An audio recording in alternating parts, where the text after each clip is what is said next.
प्यारे बच्चों, आज हम लोग लुसेंट का विश्व इतिहास शुरुआत करने जा रहे हैं और शुरुआती के इस क्रम में हम लोग सबसे पहले समझेंगे कि विश्व इतिहास क्या होता है। विश्व इतिहास से स्पष्ट है कि इतिहास के जिस भाग में पूरे विश्व की चर्चा हो उसे ही हम लोग विश्व इतिहास कहते हैं। और विश्व इतिहास का जो हमारा आज का टॉपिक होगा, इस टॉपिक का नाम है पुनर्जागरण। क्या नाम है? पुनर्जागरण। अब देखिए, पुनर्जागरण का शाब्दिक अर्थ क्या होता है, पहले हम इस बातों को समझेंगे। देखिए, पुनर्जागरण का मतलब होता है पुनः जागना। पुनर्जागरण का मतलब क्या होता है? पुनः जागना। ठीक है, तो चलिए, पुनर्जागरण का प्रारंभ इटली के फ्लोरेंस नगर से माना जाता है। स्पष्ट है कि पुनर्जागरण का प्रारंभ, किसका प्रारंभ? पुनर्जागरण का प्रारंभ। पुनर्जागरण का प्रारंभ इटली के फ्लोरेंस नगर से माना जाता है। समझिए, पुनर्जागरण की शुरुआत के बारे में यदि प्रश्न पूछा जाए कि पुनर्जागरण की शुरुआत कहाँ हुई, तो अगर देश का नाम रहेगा तो आप इटली मारिएगा। अगर देश का नाम नहीं हो, शहर का नाम हो यानी कि नगर का नाम हो, तो आप फ्लोरेंस नगर याद रखिएगा। बात क्लियर है कि नहीं यहाँ तक? तो बताइए, देश का नाम पूछेगा तो क्या बताइएगा? इटली। और नगर का नाम पूछे तो फ्लोरेंस नगर। बात समझ रहे हैं ना? यानी कि अभी जो हम लोग पढ़ रहे हैं वो टॉपिक का क्या नाम है, पहले ये बताइए। पुनर्जागरण। तो पुनर्जागरण की शुरुआत यानी कि प्रारंभ सर्वप्रथम सबसे पहले कहाँ हुई? इटली में। इटली में। और अगर विस्तार में पूछे कि इटली के किस नगर में हुई, तो बोलिएगा कि इटली के फ्लोरेंस नगर में हुई है। कहाँ हुई है? इटली के फ्लोरेंस नगर में हुई है। कहाँ हुई है? इटली के फ्लोरेंस नगर में हुई है। अब ऐसे बोलिए, पुनर्जागरण का प्रारंभ इटली के फ्लोरेंस नगर में हुई है। पुनर्जागरण का प्रारंभ इटली के फ्लोरेंस नगर में हुआ है। बहुत अच्छा। तो आप याद रखिएगा कि पुनर्जागरण का जो शुरुआत हुआ है, पुनर्जागरण की शुरुआत जो हुई है, यह इटली देश के फ्लोरेंस नगर में हुई है। कहाँ हुई है? इटली देश के फ्लोरेंस नगर में हुई है। बहुत अच्छा। किसकी शुरुआत हुई है? पुनर्जागरण की। पुनर्जागरण का मतलब क्या होता है? फिर से जागना। अब यदि यहाँ पर आपको ये बात ना याद रहे कि पुनर्जागरण का प्रारंभ कहाँ हुआ, तो याद रखिएगा पुनर्जागरण का मतलब फिर से जागना। अब आप अपने मन में सोच लीजिए कि जब सुबह में आप रात में सोने के बाद जब सुबह में आप फिर से जागते हैं, है कि नहीं, तो आप खाते हैं या नहीं खाते हैं? खाते हैं ना। तो खाना का अंग्रेजी क्या होता है? ईट होता है। नहीं तो ईट से याद रख लीजिएगा इटली। ईट से याद रख लीजिएगा इटली, है कि नहीं। इसलिए याद रखिएगा कि पुनर्जागरण का प्रारंभ कहाँ हुआ है? इटली में। इटली में हुआ है। और इटली के किस नगर में हुआ है? फ्लोरेंस नगर में। फ्लोरेंस नगर में हुआ है। बात क्लियर हुआ? तो एक बार फटाफट से बताइए आप लोग कि पुनर्जागरण का प्रारंभ किस देश में हुआ है? इटली देश में हुआ है। किस नगर में हुआ है? फ्लोरेंस नगर में हुआ है। क्या चीज का प्रारंभ हुआ है? पुनर्जागरण का। तो ये बात समझ में आ गया आप लोग को। इसके बाद है इटली के महान कवि जिनका नाम है दांते। अब बताइए, कवि का क्या नाम है? दांते। कवि का नाम है दांते। इटली के ये महान कवि हैं। इटली के महान कवि दांते को पुनर्जागरण का अग्रदूत माना जाता है। चलिए यहाँ पर ये समझिए, अग्रदूत का मतलब क्या होता है? अग्रदूत का मतलब आगे बढ़ाने वाला, जो उसमें आगे हो। जैसे कि मान चलिए कि अगर किसी व्यक्ति की शादी विवाह की बात होती है, तो शादी विवाह कराने वाले जो मीडिएटर होते हैं उसको हम लोग क्या बोलते हैं? क्या बोलते हैं? अगुआ। अगुआ बोलते हैं। तो अगुआ यदि समझ गए तो उसी को कहा जाता है अग्रदूत। ये भी आप समझ जाइए। बात क्लियर है कि नहीं क्लियर है? जी। तो पुनर्जागरण को जो आगे बढ़ाने वाले व्यक्ति हैं वो कौन है? दांते। कौन है? दांते। पुनर्जागरण के अग्रदूत किसको माने जाते हैं? दांते को माने जाते हैं। पुनर्जागरण का अग्रदूत किसे माना जाता है? दांते को।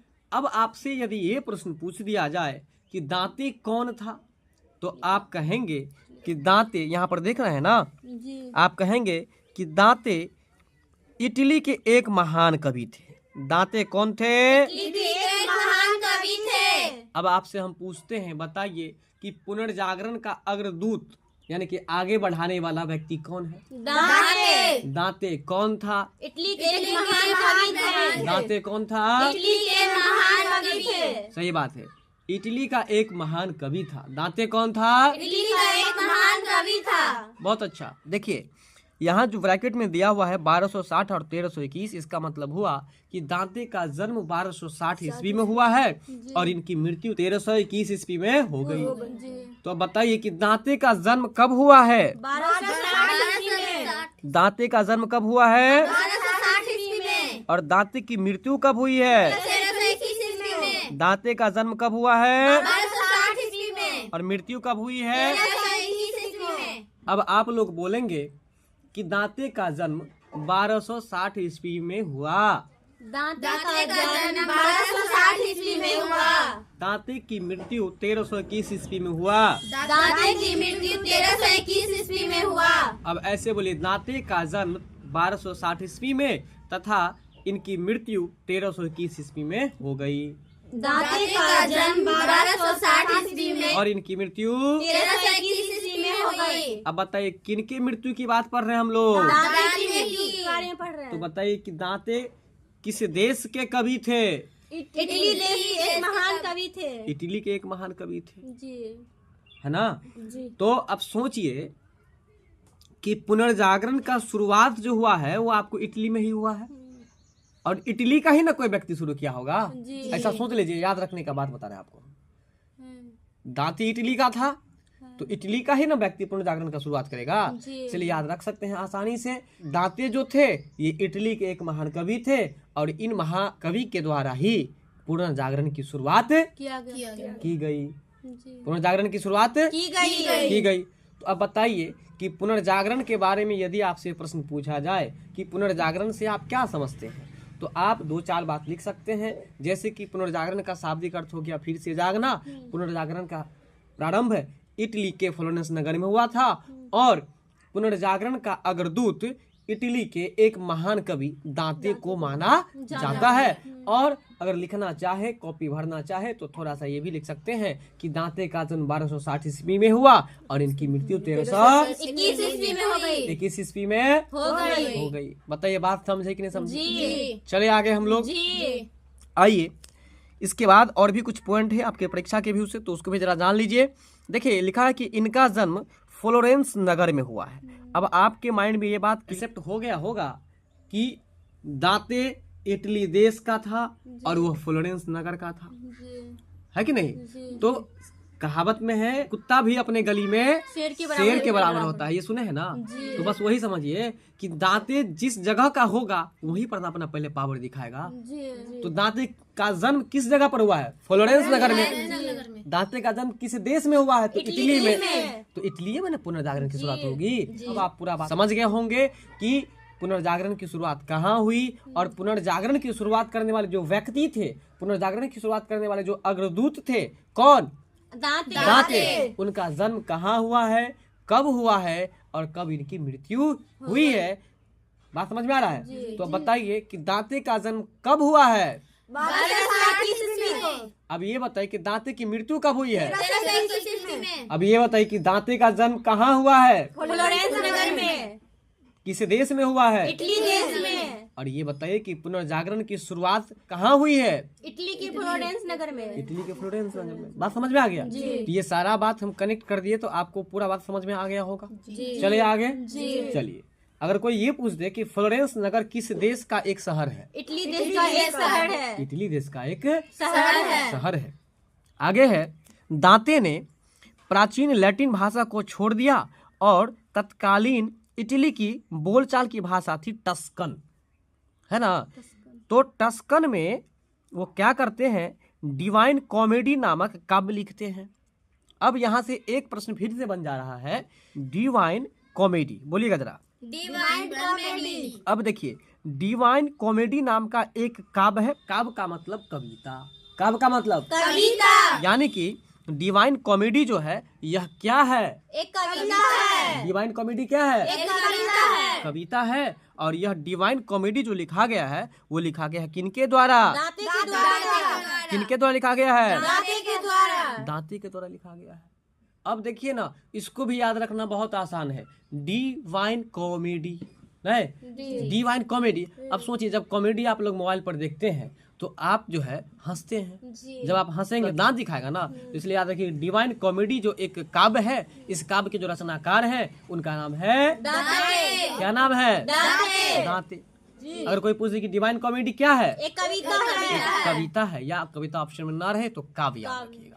अब ये समझ लीजिए कि डिवाइन कॉमेडी जो है एक कविता है और इनके रचनाकार कौन है, तो दांते। इसका ट्रिक क्या बताए कि कॉमेडी जब देखते हैं हम लोग जी। तो क्या हंसेबे नहीं करेगा, जब हंसाएगा तो दांत दिखाएगा, इसलिए डिवाइन कॉमेडी किनके द्वारा लिखा गया है, दांते के द्वारा लिखा गया है। दांते के द्वारा। अब हमको दूसरा और भी बात याद रखना है। क्या याद रखना है कि डिवाइन कॉमेडी जो एक काव्य है, एक कविता है, वह किस भाषा में लिखी गई है कि नहीं। तो देखिए डिवाइन कॉमेडी जो है यह आपको टस्कन भाषा में लिखी गई है। किस भाषा में लिखी गई है, टस्कन भाषा में लिखी गई है। टस्कन भाषा में लिखी गई है कि नहीं। तो देखिए हम आपको बताते हैं, ये भी बात कैसे याद रखिएगा। जब आप कॉमेडी देखने लगेगा मोबाइल पर, तो पूरा ध्यान आपको एकदम मोबाइले पर होगा।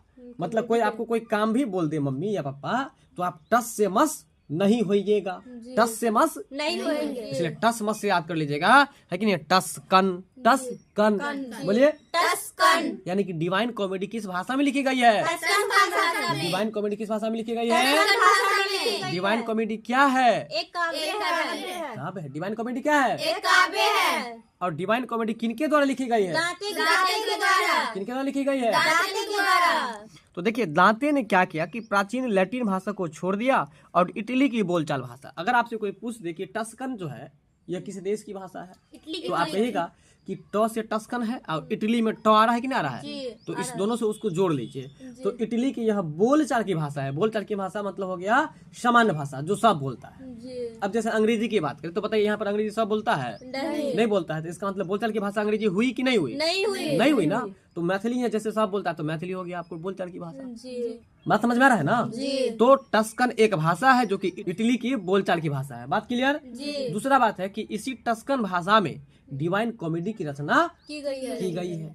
तो अब बताइए कि डिवाइन कॉमेडी के बारे में आप लोग क्या क्या जानते हैं। डिवाइन कॉमेडी एक काव्य है, दांते के द्वारा लिखा गया है। ठीक है। डिवाइन कॉमेडी टस्कन भाषा में लिखा गया। टस्कन भाषा इटली की बोलचाल की भाषा है। बहुत अच्छा। तो डिवाइन कॉमेडी के बारे में आप इतना बात समझ गए। और इनके रचनाकार कौन है, दांते। अगर आपसे पूछ दे कि डिवाइन कॉमेडी जो काव्य है उसमें किस भाषा का प्रयोग किया गया है, टस्कन भाषा का प्रयोग किया गया है। टस्कन भाषा का। डिवाइन कॉमेडी जो है उसमें किस भाषा का प्रयोग किया गया है, टस्कन भाषा का प्रयोग किया गया है। बात समझ गए ना। अब यहाँ पर दांते ऐसा क्यों करते हैं कि इटली की जो प्राचीन लैटिन भाषा थी उसको छोड़ दिया और जो इटली की बोलचाल की भाषा थी उसको पकड़ लिया। ऐसा क्यों करते हैं, इसलिए क्योंकि वो सब जानते हो भाषा ना। सही बात है। क्योंकि इटली की यदि प्राचीन लैटिन भाषा में डिवाइन कॉमेडी लिखते तो उस भाषा को सब नहीं समझ पाते, सब नहीं पढ़ पाते।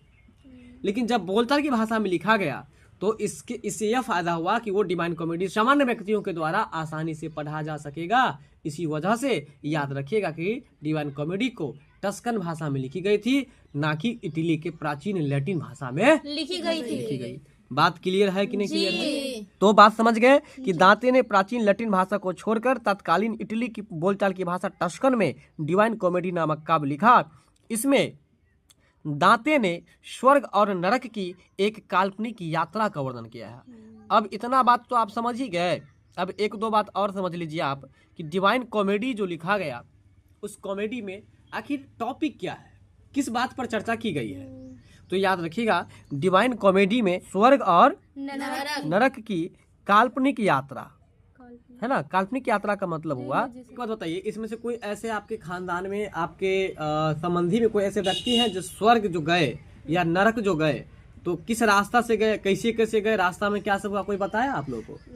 नहीं बताया ना। इसका मतलब वो बात हम लोग को वास्तविक रूप से सही पता नहीं है। तो जो वास्तविक रूप से सही पता नहीं वही तो काल्पनिक कहलाता है। कल्पना करना, ऐसा हम लोग सोचते हैं कि ऐसा होगा, हम लोग किसी को खिलाएंगे, दान करेंगे तो वो हमको भी मिलेगा, जब हम लोग मर जाएंगे तो स्वर्ग में मिलेगा। हम लोग ऐसा कल्पना करते हैं। कल्पना कहे या काल्पनिक कहे वही बात बराबर है। स्वर्ग और नरक की काल्पनिक यात्रा के बारे में डिवाइन कॉमेडी में लिखा गया है। तो समझी कि नहीं समझी? तो आप लोग भी इसी तरह से बोलिए, डिवाइन कॉमेडी में स्वर्ग और नरक के बारे में लिखा गया है। तो बताइए कि डिवाइन कॉमेडी में किन के बारे में लिखा गया है? स्वर्ग और नरक के बारे में लिखा गया है। बताइए अब कि डिवाइन कॉमेडी क्या है?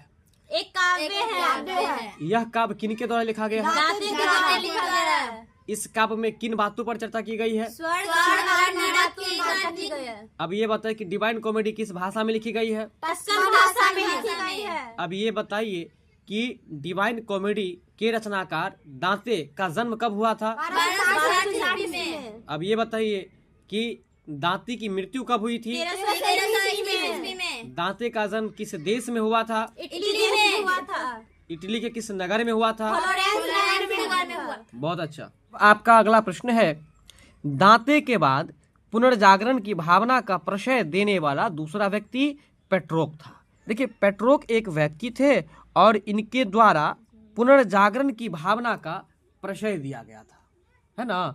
पुनर्जागरण की भावना का प्रशय दिया गया था। मतलब सबसे पहले पुनर्जागरण के बारे में जो बताया है दांते के बाद जो पुनर्जागरण के बारे में बताता है वो कौन बताता है? कौन बताता है? पेट्रोक। पुनर्जागरण के बारे में सबसे पहले जो जानकारी देते हैं उनका क्या नाम था? दांते। और दांते के बाद जो पुनर्जागरण के बारे में जानकारी देते हैं उनका क्या नाम था? पेट्रोक। अब बात समझ में आ गया? जी। अब आप पुनर्जागरण की भावना का प्रशय देने वाले दूसरे व्यक्ति जो होंगे उनको कैसे याद रखेंगे? सबसे पहले ये बताइए, पुनर्जागरण की भावना का प्रशय देने वाले दूसरे व्यक्ति कौन है? पेट्रोक। पेट्रोक है ना?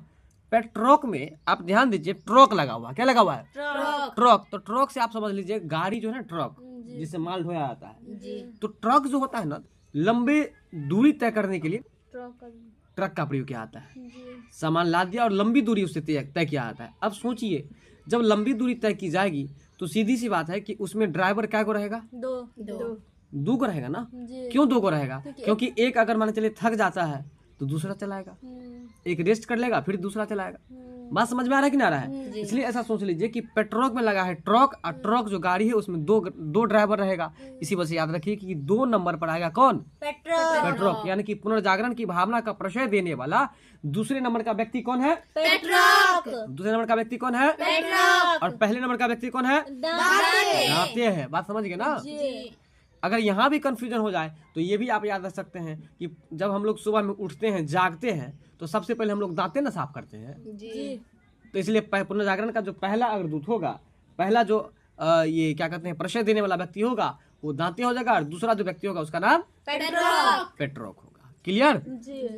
अब देखिए, यहाँ भी आप ब्रैकेट में देख रहे हैं 1304 और 1367 है, देख रहे हैं ना? तो देखिए 1304 में पेट्रोक का जन्म हुआ था और 1367 में इनकी मृत्यु हो गई थी। अब बताइए कि पेट्रोक का जन्म कब होता है? 1304 ईस्वी में। तो बोलिए तो लैंग्वेज में। पेट्रोक का जन्म 1304 ईस्वी में हुआ था। पेट्रोक का जन्म कब हुआ था? 1304 ईस्वी में। अच्छा, देखिए इनका निधन जो हुआ है वो 1367 में हुआ। मतलब इनका जो मृत्यु हुआ ना, तो समझिए कि इसको देखने के लिए कोई नहीं गया। अब यहाँ पर समझ लीजिए कि यहाँ पर कैसे याद रखेगा। इसका नाम था पेट्रोक। पेट्रोक चलाता था ट्रक। सोच लीजिए, तो ट्रक जो चलाएगा तो कहीं एक्सीडेंट हो जाएगा। अब रात बिरात जो कहीं एक्सीडेंट हो जाएगा तो इसके लाश को थोड़ी ना कोई देख पाएगा। नहीं देखेगा तो लाश उसका सड़िए ना जाएगा। जब सड़ जाएगा तो सड़ जाएगा तो 67। यानी कि पेट्रोक की मृत्यु कब हो जाती है? 1367 ईस्वी में। पेट्रोक की मृत्यु कब हो जाती है? 1367 ईस्वी में। और पेट्रोक का जन्म कब होता है? 1304 ईस्वी में। 1304 ईस्वी में। पेट्रोक का जन्म जो होता है वो 1304 ईस्वी में, और पेट्रोक की मृत्यु जो होती है वो 1367 ईस्वी में। अब इसको लैंग्वेज में ऐसे बोलिएगा आप लोग कि पेट्रोक का जन्म 1304 ईस्वी में, वहीं इनकी मृत्यु 1367 ईस्वी में हो जाती है। पेट्रोक का जन्म 1304 ईस्वी में और इनकी 1367 ईस्वी में हो जाती है। फिर से बोलिए। पेट्रोक का जन्म 1304 ईस्वी में और इनकी 1367 ईस्वी में हो जाती है। बहुत अच्छा। तो इनका जन्म 1304 ईस्वी में होता है और इनकी मृत्यु 1367 ईस्वी में हो जाती है। तो पुनर्जागरण की भावना का प्रशय देने वाला दूसरा व्यक्ति कौन था? पेट्रोक। चलिए दूसरा वाला बात कैसे याद रखिएगा? तो बताए थे पेट्रोक में लगा है ट्रक, और ट्रक में 2 ड्राइवर, इसलिए दूसरा वाला व्यक्ति पेट्रोक याद रखिएगा। ठीक है, चलिए इसके बाद है पेट्रोक को मानववाद का संस्थापक माना जाता है। बहुत अच्छा क्वेश्चन फिर से बना कि मानववाद का संस्थापक किसको माना जाता है? पेट्रोक को। पेट्रोक जो व्यक्ति थे ना, इनको मानववाद का संस्थापक माना जाता है। बात समझ में आ रहा है? क्या चीज का संस्थापक माना जाता है? मानववाद का संस्थापक माना जाता है। क्या चीज का संस्थापक माना जाता है? मानववाद का संस्थापक माना जाता है। मानववाद का संस्थापक माना जाता है पेट्रोक को।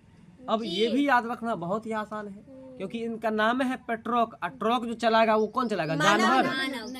जानवर चलाएगा कि आप मानव चलाएगा? मानव चलाएगा। इसलिए मानव से याद रख लीजिएगा, मानववाद। क्या याद रखेगा? मानववाद। यानी कि मानववाद का संस्थापक किसको कहा जाता है? पेट्रोक को। मानववाद का संस्थापक किसको कहा जाता है? पेट्रोक को। अब ऐसे बोलिए कि मानववाद का संस्थापक पेट्रोक को माना जाता है। मानववाद का संस्थापक पेट्रोक को माना जाता है। तो मानववाद का संस्थापक किसको माना जाता है? पेट्रोक को। और कैसे याद रखिएगा? बता दिए थे कि पेट्रोक में लगा है ट्रक, और ट्रक चलाएगा कौन? मानव। मानव। इसी से याद रखिएगा कि मानववाद का संस्थापक पेट्रोक को माना जाता है। बहुत अच्छा। अब याद रखिएगा कि ये जो पेट्रोक जी थे, इनका घर कहाँ हुआ? तो देखिए याद रखिएगा कि ये पेट्रोक जो है, पेट्रोक इटली के निवासी थे। पेट्रोक किस देश के निवासी थे? इटली देश के निवासी थे। जी, पेट्रोक जो थे वो इटली देश के निवासी थे। बात समझ रहे हैं? जी। चलिए देखिए, पेट्रोक में टॉ लगा हुआ है ना, इस टॉ से इटली को जोड़ सकते हैं ना, तो याद रख सकता है। देखिए ये जो टॉ है, इस टॉ से इटली को जोड़ दीजिए। अब बोल के देखिए, उच्चारण में लगभग जो मिल जाएगा ना, तो आप उससे याद रख सकता है। जैसे बोलिए पेट्रोक इटली, पेट्रोक इटली, यानी कि मिल रहा है ना, मिलता जुलता हुआ वर्ड लग रहा है। इसलिए याद रखें कि पेट्रोक का जन्म, पेट्रोक जो निवासी था वो कहाँ का निवासी था? इटली का निवासी था। इटली का निवासी था। इनका जन्म कब हुआ है? 1347 इनकी मृत्यु कब हुई है? 1367 अब बात समझ में आया? जी। तो अब बोलिए तो कि पेट्रोक को मानववाद का संस्थापक माना जाता है। पेट्रोक को मानववाद का संस्थापक माना जाता है। पेट्रोक का जन्म 1304 ईस्वी में हुआ था।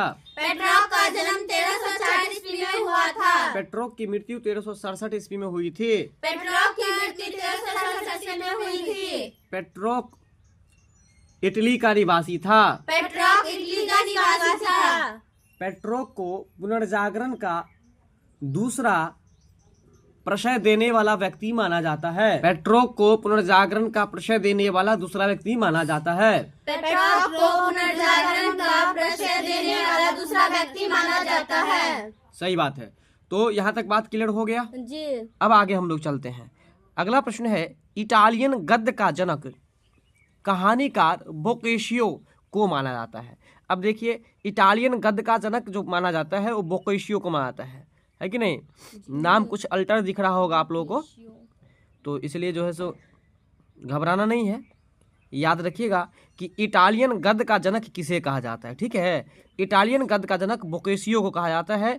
और इन बोकेशियो का जन्म जो हुआ है वो 1313 में, और इनकी मृत्यु जो हुई है वो 1370 में। तो बताइए कि इटालियन गद्य का जनक किसे कहा जाता है? बोकेशियो को। इटालियन गद्य का जनक किसे कहा जाता है? बोकेशियो को। अब देखिए, यहाँ पर आराम से याद रख सकते हैं। यहाँ जो लगा हुआ है गद, गद से याद रख लीजिए कि हम लोग ना गदगदा करके मारेंगे। किसको मारेंगे? बौका को। अब बौक बता है, उसको तो कोई ना मार देगा रे। बौक बता को कोई ना मार के भाग जाएगा। इसलिए याद रखिए कि बौका को कोई ना कोई मार करके भाग जाएगा। कोई मार के भाग जाएगा ना। कैसे मारेगा? गदगदा करके ना, गदा से मारेगा, गदगदा करके। सोच लीजिए, बोकोशियो को कैसे मारिएगा आप? गदगदा के। गदा से गदगदा के। बोलिए, गदा से गदगदा के। बोकेशियो को कैसे मारिएगा आप? गदा से गदगदा के। बोकेशियो को कैसे मारिएगा आप? गदा से गदगदा के। तो गदा से उसको गदगदा के मारेंगे ना, तो इसलिए इस गद से याद रख सकते हैं, है कि नहीं?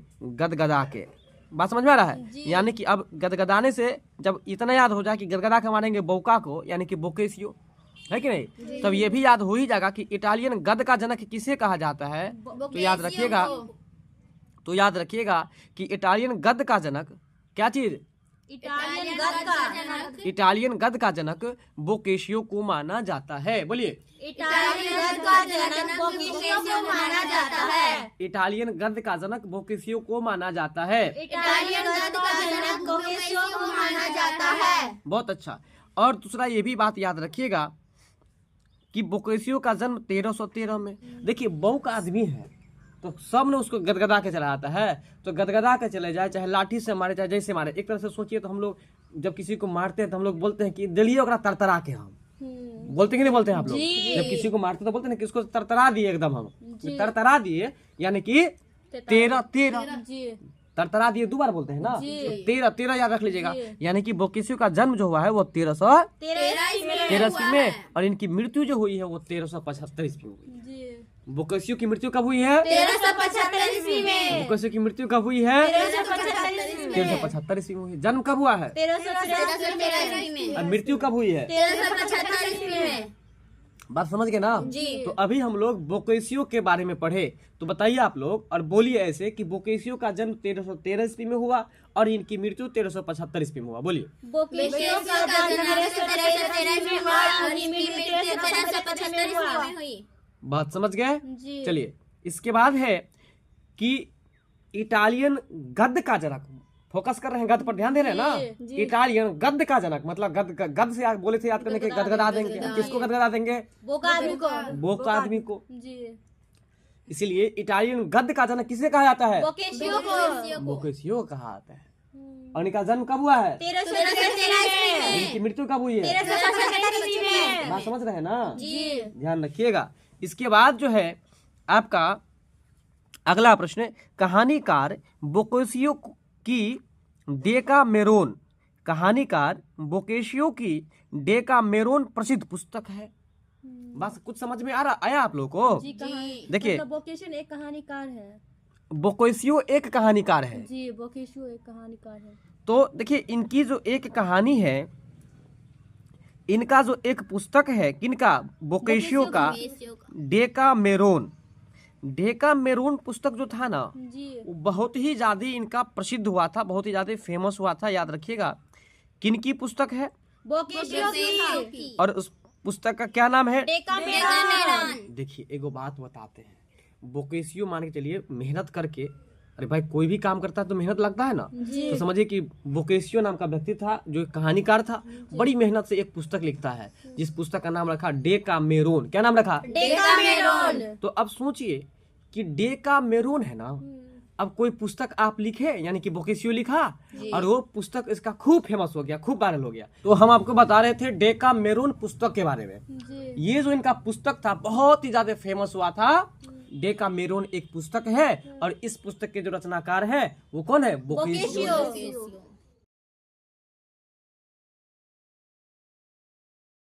क्लियर है कि नहीं क्लियर है? जी। चलिए, तो कहानीकार बोकेशियो की डेकामेरोन प्रसिद्ध पुस्तक है। क्लियर है? जी आगे चलिए। आगे है, आधुनिक विश्व का प्रथम राजनीतिक चिंतक फ्लोरेंस निवासी मैकियावेली को माना जाता है ना? आधुनिक विश्व का प्रथम राजनीतिक चिंतक, आधुनिक विश्व का, जी आधुनिक मतलब मॉडर्न, जी आधुनिक विश्व का प्रथम राजनीतिक चिंतक।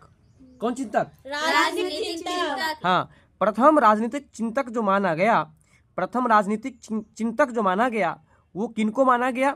मैकियावेली को। किनको माना गया? मैकियावेली को। क्या हुआ? इसका मतलब क्या हुआ ये समझिए। आधुनिक विश्व का प्रथम राजनीतिक चिंतक, मतलब राजनीति के क्षेत्र में जो चिंता किया, चिंता करने का मतलब राजनीति के क्षेत्र में जो सोचा, राजनीति के बारे में जो विचार किया, वो सबसे पहले कौन व्यक्ति विचार किया? तो मैकियावेली। कौन विचार किया? मैकियावेली। और ये जो मैकियावेली था ना, ये आपको फ्लोरेंस नगर का रहने वाला था, ये भी बात आप याद रखिएगा। जी मैकियावेली जो थे वो कहाँ के रहने वाले थे? फ्लोरेंस नगर के रहने वाले और थे। फ्लोरेंस नगर किस देश का नगर है? इटली देश का एक नगर है। इटली का एक शहर है कि नहीं? जी तो किन के बारे में बात कर रहे हैं हम लोग? मैकियावेली के बारे में बात कर रहे हैं। मैकियावेली के बारे में बात कर रहे हैं। मैकियावेली के बारे में अगर पूछे कि इनका निवास स्थल कहाँ था? फ्लोरेंस नगर में। और मैकियावेली को आधुनिक विश्व का प्रथम राजनीतिक चिंतक माना जाता है। आधुनिक विश्व का प्रथम राजनीतिक चिंतक माना जाता है किसको? मैकियावेली को। मैकियावेली को। अब देखिए, मैकियावेली का जन्म जो हुआ है वो 1469 ईस्वी में हुआ है। जी कब हुआ है? 1469 ईस्वी में। और याद रखिएगा कि 1469 में गुरु नानक देव का भी जन्म होता है। कहाँ होता है? तो याद रखिएगा, ननकाना साहिब में होता है, जो कि पाकिस्तान में पहले पढ़ता था। जी ननकाना साहिब जो पढ़ता था पहले कहाँ पढ़ता था? पाकिस्तान में। पाकिस्तान में। बाद में विभाजन के बाद जो है यह पंजाब अपने भारत में आ जाता है। जी बात क्लियर है ना? जी। तो याद रखिएगा कि 1469 में मैकियावेली का जन्म हुआ था और इनकी मृत्यु जो हुई है 1567 में हो गई है। यानी कि जिस तरह से पेट्रोक का लाश सड़ गया उसी तरह से सोच लीजिए कि मैकियावेली का भी लाश सड़ गया। तो सड़ने का बात क्यों याद दिला है आपको? क्योंकि 67 आपको याद हो जाए। यानी कि मैकियावेली का जो मृत्यु हुई है, मैकियावेली का जो निधन हुआ है वो 1567 ईस्वी में हुआ है। मैकियावेली का निधन जो हुआ है कब हुआ है? 1567 में। मैकियावेली का जन्म कब हुआ है? 1469 ईस्वी में। मैकियावेली का जन्म कब हुआ है? 1469 में। मैकियावेली की मृत्यु कब हुई है? 1567 ईस्वी में। अब कुछ बात समझ में आया कि नहीं? जी। तो अब ऐसे बोलिए कि मैकियावेली का जन्म 1469 ईस्वी में और इनकी मृत्यु 1567 ईस्वी में हुई है। मैकियावेली का जन्म 1469 में और इनकी मृत्यु 1567 ईस्वी में हुई। बहुत अच्छा, 1567 ईस्वी में हुई। बहुत अच्छा। तो देखिए ये जो मैकियावेली है इनको आधुनिक विश्व का प्रथम राजनीतिक चिंतक माना जाता है। बोलिएगा। मैकियावेली को आधुनिक विश्व का प्रथम राजनीतिक चिंतन माना जाता है। बहुत अच्छा। तो मैकियावेली को आधुनिक विश्व का प्रथम राजनीतिक चिंतक माना जाता है। और ये जो मैकियावेली थे इनका जो निवास स्थल था वो फ्लोरेंस नगर था। कहाँ था? फ्लोरेंस नगर, जो कि इटली का एक शहर है। और इनका जन्म जो हुआ है किनका? मैकियावेली का 1469 में। इनकी मृत्यु जो हुई 1567 ईस्वी में हो गई। बात क्लियर है यहाँ तक? तो बताइए कि आधुनिक विश्व का प्रथम राजनीतिक चिंतक किसको माना जाता है? अच्छा ये बताइए कि इटालियन गद्य का जनक किसको कहा जाता है? बोकेशियो को। अब ये बताइए कि पुनर्जागरण का प्रशय देने वाला पहला व्यक्ति कौन था? और पुनर्जागरण का प्रशय देने वाला दूसरा व्यक्ति कौन था? पेट्रोक। बात क्लियर है यहाँ तक? आगे चले। चलिए देखिए मैकियावेली के द्वारा एक पुस्तक लिखा गया जो कि ये पुस्तक भी बहुत ही ज्यादा फेमस हुआ था, बहुत ही ज्यादा प्रसिद्ध हुआ था। और उस पुस्तक का नाम है द प्रिंस। क्या नाम है? The Prince. अब देखिए ना, इसको याद रखना था और आसान है। मैकियावेली में लगा हुआ है मैं, नहीं, मैकियावेली में क्या लगा हुआ है? मैं। तो मैं जो है अपने बच्चा को पुकारेगा तो पुकारेगा तो क्या नाम लेकर के पुकारेगा? प्रिंस। और प्रिंस में आप द लगा दीजिए, है कि नहीं? तो इसलिए बोलिए मैकियावेली के द्वारा कौन सा पुस्तक लिखा गया? The Prince. देखिए ये जो द प्रिंस है ना, ये एक पुस्तक का नाम है। और हम पुकारने की बात जो बोले मैकियावेली मैं मान लीजिए, ये ट्रिक बताया है। तो पुस्तक का क्या नाम है? The Prince. और इस पुस्तक का जो रचयिता है वो कौन है? मैकियावेली। कौन है? मैकियावेली। यानी कि आप कह सकते हैं कि द प्रिंस पुस्तक मैकियावेली के द्वारा लिखा गया है। बोलिए, पूरा बोलिए तो। द प्रिंस पुस्तक मैकियावेली के द्वारा लिखा गया है। ना समझ गए? चलिए इनकी ये प्रसिद्ध पुस्तक थी। और याद रखिएगा द प्रिंस जो कि राज्य का एक नवीन चित्र प्रस्तुत करती है। कहने का मतलब नवीन चित्र का मतलब क्या हुआ? नया ढांचा। नया ढांचा, एक नया तरीके से जो है ना राज्य में राजनीतिक प्रक्रिया जो की जाएगी। बात समझ में आ रहा है ना? मतलब राजनीति के बारे में सोचा तो आधुनिक विश्व, तभी तो कहा था कि आधुनिक विश्व का प्रथम राजनीतिक चिंतक। मतलब आधुनिकता के क्षेत्र में देखा गया कि ये राजनीति के क्षेत्र में कुछ नया नया ढांचा लाता है, नया नया अपना नियम लाता है। बात समझ में आ रहा है कि नहीं आ रहा है? तो इसीलिए याद रखिएगा कि द प्रिंस जो पुस्तक है उस पुस्तक में आपको राजनीति के बारे में नई नई बातों को समाहित किया गया है। बात समझ में आया? चलिए इसके बाद जो आपका अगला प्रश्न है, आधुनिक राजनीतिक दर्शन का जनक किसको कहा जाता है? अब देखिए आधुनिकता की बात कौन किया है? मैकियावेली किया है। आधुनिकता मतलब क्या होता है? नया नया, है कि नहीं? तो आधुनिकता की बात मैकियावेली के द्वारा की गई है। और इनका जो प्रसिद्ध पुस्तक था द प्रिंस था। क्या था? The Prince. और इसे ही आधुनिक विश्व का प्रथम राजनीतिक चिंतक भी कहा जाता है कि नहीं? तो यहाँ क्या चर्चा कर रहा है उसको ध्यान से सुनिए। आधुनिक राजनीतिक दर्शन का जनक। अब समझिए, हम अभी जस्ट बताए कि द प्रिंस में किसके बारे में लिखा गया है? जो राजनीति के बारे में नई नई बातों को लिखा गया है। राजनीति का एक नया ढांचा इसमें दिया गया है। तो बताइए कि राजनीति के बारे में जो द प्रिंस में लिखा गया तो सबको दर्शन करा दिया ना, ये सबको दिखा दिया ना, सबको जानकारी दिया ना। तो वही बात है कि आधुनिक, ध्यान दीजिए कि आधुनिक राजनीतिक दर्शन का जनक किसे कहा जाता है? फिर से समझिए, आधुनिक राजनीतिक दर्शन का जनक किसको कहा जाता है? तो मैकियावेली को आता है ना। आधुनिक राजनीतिक दर्शन का जनक किसको कहा जाता है? मैकियावेली को। तो बताइए कि मैकियावेली को किसका जनक माना गया है? आधुनिक राजनीतिक आधुनिक राजनीतिक दर्शन का जनक। हाँ, बहुत अच्छा। तो अब पूरा बोलिए। मैकियावेली को आधुनिक राजनीतिक दर्शन का जनक माना जाता है। मैकियावेली को आधुनिक राजनीतिक दर्शन का जनक माना जाता है। फिर से बोलिए। मैकियावेली को आधुनिक राजनीतिक दर्शन का जनक माना जाता है। बात समझ गए? तो अब यहाँ पर बिल्कुल आसानी से याद रख सकते हैं कि नई नई राजनीति का ढांचा जो दिया है मैकियावेली दिया है कि नहीं? तो राजनीति के बारे में जब वो बताया है तो उसी को ना जनक माना जाएगा। जनक का मतलब क्या होता है? पिता होता है, फादर होता है। तो आधुनिक राजनीतिक दर्शन मतलब राजनीति के बारे में नई नई बातों की जानकारी कौन दे रहा है? मैकियावेली। किस पुस्तक में दे रहा है? प्रिंस पुस्तक में दे रहा है। इसीलिए उनको जनक मान लिया गया। और क्या चीज का जनक मान लिया गया? तो आधुनिक राजनीतिक दर्शन का जनक। आधुनिक राजनीतिक दर्शन का जनक माना जाता है। किसको? मैकियावेली को। बात क्लियर है यहाँ तक? जी। आगे है पुनर्जागरण की भावना की पूर्ण अभिव्यक्ति इटली के 3 कलाकारों की कृतियों में मिलती है ना? पुनर्जागरण की भावना का पूर्ण अभिव्यक्ति मतलब क्या हुआ? पुनर्जागरण के बारे में पूर्ण रूप से जो आपको रिप्रेजेंट किया गया है, पुनर्जागरण के बारे में जो पूर्ण रूप से रिप्रेजेंट किया गया है वो इटली के 3 कलाकारों की कृति मतलब क्या होता है आपको पता है? बताइए। लेख। 3 कलाकार जो है उनके कृति में पुनर्जागरण की भावना की पूर्ण अभिव्यक्ति मिलती है। नहीं समझे? देखिए हम आपको एक बात बताते हैं। कृति का मतलब समझते हैं ना? लेख, है ना? उस लेख में पुनर्जागरण के बारे में सारी बातों की जानकारी दी गई। तो इसी से जब उसको आप पढ़ेंगे तो पुनर्जागरण के बारे में सारी बात आप समझ जाएंगे। तो इसी को कहा गया पुनर्जागरण की पूर्ण अभिव्यक्ति। अभिव्यक्त करने का मतलब रिप्रेजेंट, किसी के सामने रखना। मतलब वो जो कृति लिखा गया, वो जो लेख लिखा गया ना, उसमें पुनर्जागरण के बारे में पूरी बात को लिखी गई है। बात समझ में आ रहा है कि ना रहा? अब हम लोग समझेंगे कि वो 3 कलाकार कौन कौन थे। तो देखिए सबसे पहला जो कलाकार है लियोनार्डो दा विंची। कौन है? Leonardo da Vinci. कौन है? Leonardo da Vinci. Leonardo da Vinci. दूसरा व्यक्ति जो है उनका नाम है माइकल एंजेलो। बोलेगा माइकल बोलेगा माइकल एंजेलो। और तीसरा जो व्यक्ति है उनका नाम है राफेल। तीसरा व्यक्ति का क्या नाम है? तीसरा व्यक्ति का क्या नाम है? तीसरा व्यक्ति का क्या नाम है? तो बताइए कि पहले व्यक्ति का क्या नाम है? पहले व्यक्ति लियोनार्डो दा विंची। पहला व्यक्ति का क्या नाम है? Leonardo da Vinci. दूसरे व्यक्ति का नाम है माइकल एंजेलो। दूसरे व्यक्ति का क्या नाम है? Michael Angelo.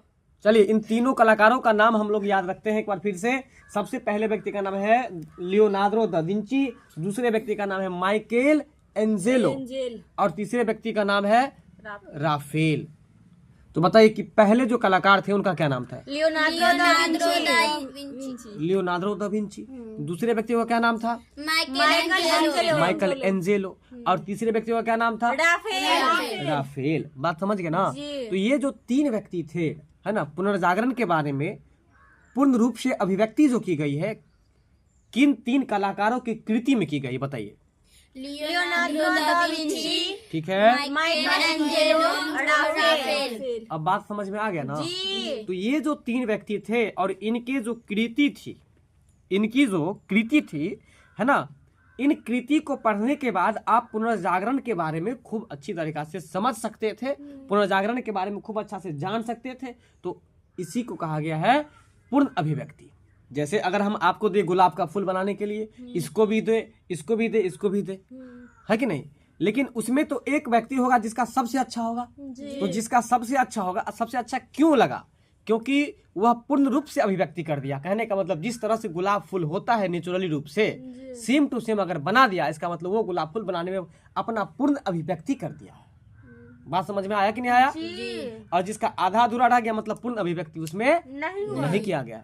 तो ये बात है कि Leonardo da Vinci, Michael Angelo और राफेल के द्वारा जो कृति लिखी गई, उन कृति को पढ़ने के बाद पुनर्जागरण के बारे में संपूर्ण रूप से जानकारी मिल जाएगी, है ना? इसी वजह से आप याद रखिएगा कि पूर्ण रूप से अभिव्यक्ति करते हैं ये 3 कलाकार। और ये 3 कलाकार किस देश के कलाकार है? इटली देश के। किस देश के कलाकार है? इटली देश के। इटली देश के कलाकार है जी। है कि नहीं? बात समझ रहे हैं कि नहीं समझ रहे हैं? जी। तो अगर आपसे पूछा जाए कि पुनर्जागरण की पूर्ण अभिव्यक्ति किन किन कलाकारों की कृतियों में की गई है, तो आप क्या बताएंगे? लियोनार्डो दा विंची, माइकल और राफेल। है ना? तो आप लोग समझ गए? तो एक बार फिर से बता दीजिए फटाफट से। लियोनार्डो दा विंची, माइकल और Raphael. Leonardo da Vinci, Michael और राफेल। अब आप लोग समझ गए हैं। तो ये 3 कलाकार जो थे, इनकी कृति में पुनर्जागरण की पूर्ण अभिव्यक्ति देखने को मिलती है। और ये जो 3 कलाकार थे वो किस देश के कलाकार थे? इटली देश के कलाकार थे। एक बार आइए पूर्ण रूप से समझ लीजिए। पुनर्जागरण की भावना की पूर्ण अभिव्यक्ति इटली के 3 कलाकारों की कृतियों में मिलती है। ये कलाकार थे Leonardo da Vinci, Michael Angelo और राफेल। चलते हम लोग अगले पॉइंट पर। अगला बिंदु है लियोनार्डो दा विंची एक बहुमुखी प्रतिभा संपन्न व्यक्ति थे। अब बात समझ में आ गया होगा, है कि नहीं? कुछ विशेष बात नहीं है, बस इतना ही बात बता रहा है कि लियोनार्डो दा विंची जो थे वो बहुमुखी थे, मतलब किसी एक ही क्षेत्र में वह प्रतिभाशाली नहीं थे, जबकि वो बहुमुखी थे, है ना? विभिन्न क्षेत्रों में वह अपनी प्रतिभा, अपने टैलेंट को दिखाते थे, है कि नहीं? इसलिए इसको बहुमुखी कहा गया है। किसको? लियोनार्डो दा विंची को, है कि नहीं? तो वही बात कहा गया था कि लियोनार्डो दा विंची एक बहुमुखी प्रतिभा संपन्न व्यक्ति था। वह एक चित्रकार, वह एक मूर्तिकार, इंजीनियर, वैज्ञानिक, दार्शनिक, कवि और गायक थे। अब बताइए, बात तो स्पष्ट हो गया है। यहाँ जो बता रहा था बहुमुखी प्रतिभा संपन्न, यहाँ से स्पष्ट हो गया है कि वो एक ही क्षेत्र में टैलेंट नहीं, जबकि विभिन्न क्षेत्रों में टैलेंट थे। तो किन किन क्षेत्रों में? तो आप जरा ध्यान से इसको याद कर लीजिए। चित्रकार, मूर्तिकार। अब देखिए ये दोनों आराम से याद हो जाएगा आपको, है ना? इसके अलावा एक और याद हो जाएगा, दार्शनिक। कैसे? तो देखिए, मूर्ति जो बनाएगा, मूर्ति बनाने से पहले उसका चित्र देखेगा ना कहीं पर, तो समझिए जो मूर्ति बनाएगा पहले क्या देखेगा? चित्र देखेगा। और जब मूर्ति बन जाएगा तो हम लोग उसको क्या करने के लिए जाएंगे? दर्शन करने के लिए जाएंगे। दर्शन करने के लिए जाएंगे। और जब दर्शन करने के लिए जाएंगे तो हम लोग गाना भी ना गाएंगे। गाना अगर गाएंगे तो गाना तो सब गा देता है, लेकिन कभी कभी ये भी होता है प्रोग्राम में बाहर से कभी को भी मंगाया जाता है ना, कभी तो निक से गाएगा ना, आएंगे ना, तो गाना से आपको गायक याद हो जाएगा। ठीक है, तो बताइए, अभी हम आपको लियोनार्डो दा विंची के बारे में कुछ कुछ चीज है जो याद करा दिए। जैसे कि सबसे पहले जो बताए होंगे वही पहले बोलिएगा। सबसे पहले क्या बोले? मूर्तिकार, चित्रकार, दार्शनिक। रुकिए, सबसे पहले क्या बताए थे? मूर्तिकार। उसके बाद क्या बताए थे? चित्रकार। उसके बाद क्या बताए थे? दार्शनिक। जब दर्शन करने के लिए जाते तो क्या होता है? गाना भी गाएंगे ना। तो गाना गाने से क्या याद रखेगा?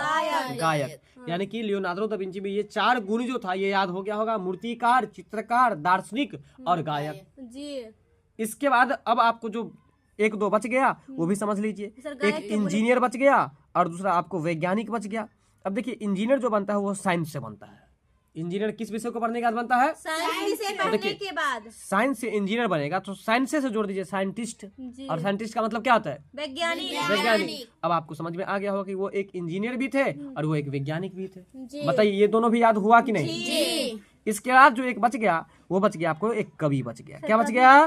क्या बच गया? कवि बच गया। तो बताइए कि लियोनार्डो दा विंची जो थे वो बहुमुखी प्रतिभा संपन्न व्यक्ति थे। लियोनार्डो दा विंची किन किन क्षेत्रों में अपना टैलेंट दिखाए थे? मूर्तिकार,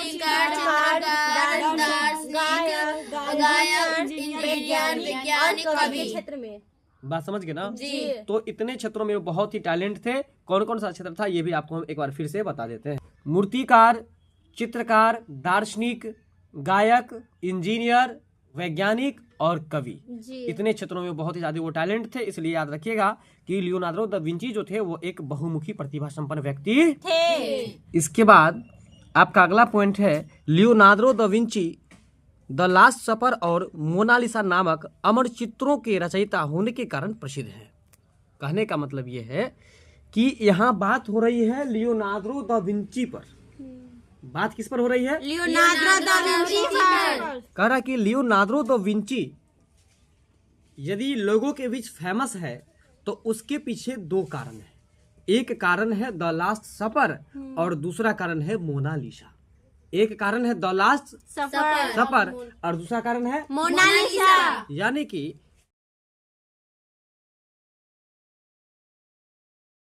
इन 2 कारणों की वजह से लियोनार्डो दा विंची नाम के जो व्यक्ति हैं वो काफी प्रसिद्ध है। जी। बात समझ रहे हैं? अब समझिए कि ये द लास्ट सपर क्या है और मोनालिसा क्या है।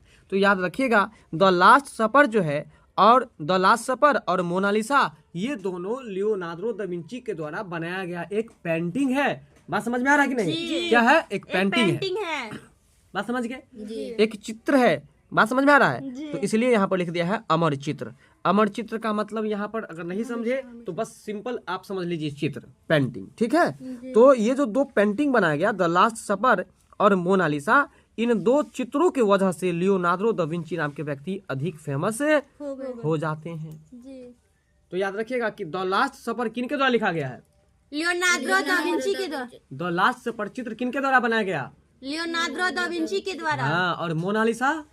उन्हीं के द्वारा। मोनालिसा भी लियोनार्डो दा विंची के द्वारा ही बनाया गया है। और याद रखिएगा कि मोनालिसा जो चित्र बनाया गया उसमें एक महिला का चित्र है और उसमें वो महिला हल्की सी मुस्कुरा रही है, हल्की सी मुस्कान है, हल्की सी हंसी है उसके बॉडी पर, उसके फेस पर। बात समझ में आ रहा है? तो बताइए कि अगर आपसे कोई पूछ दे कि द लास्ट सपर क्या है तो आप कहिएगा एक चित्र है। तो आप क्या कहिएगा?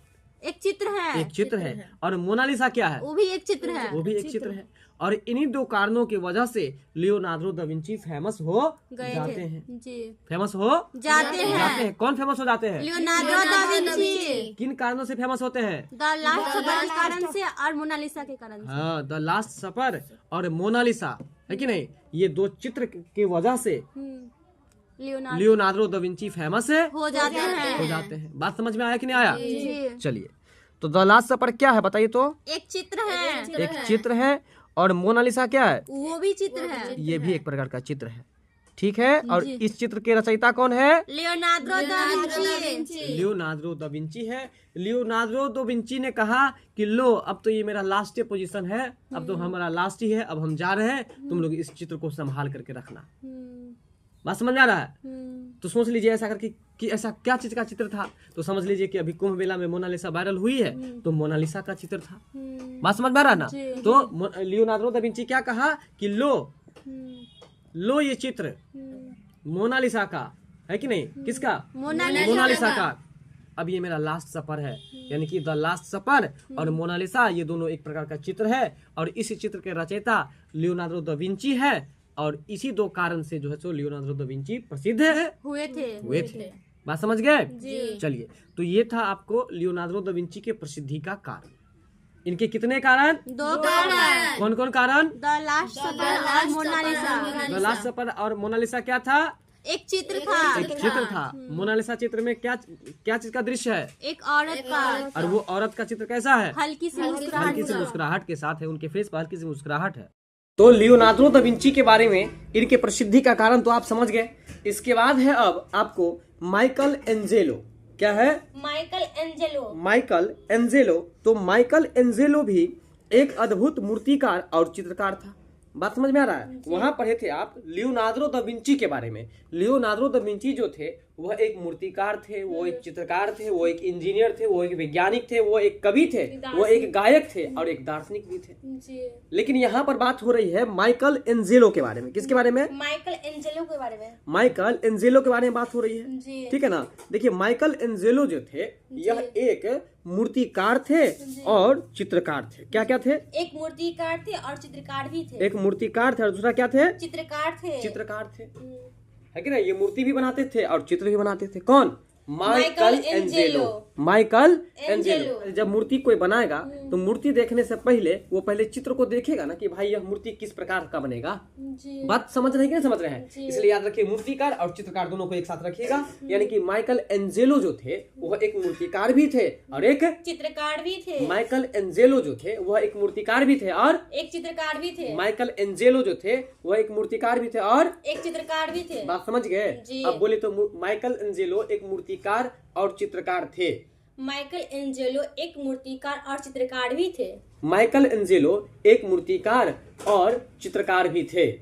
माइकल एंजेलो एक मूर्तिकार और चित्रकार भी थे। बात समझ गए? तो कहने का मतलब ये है, इसको कैसे याद रखेंगे एक बार फिर से समझ लीजिए। कोई चित्र बना हुआ रहेगा या कोई मूर्ति कहीं पर बना हुआ रहेगा, उस मूर्ति को देख करके कोई व्यक्ति प्रशंसा करेगा कि यह कला किसका है, तो वहाँ माइकल जो खड़ा रहेगा तो कहेगा कि माइकल मतलब मेरा कलाकारी है।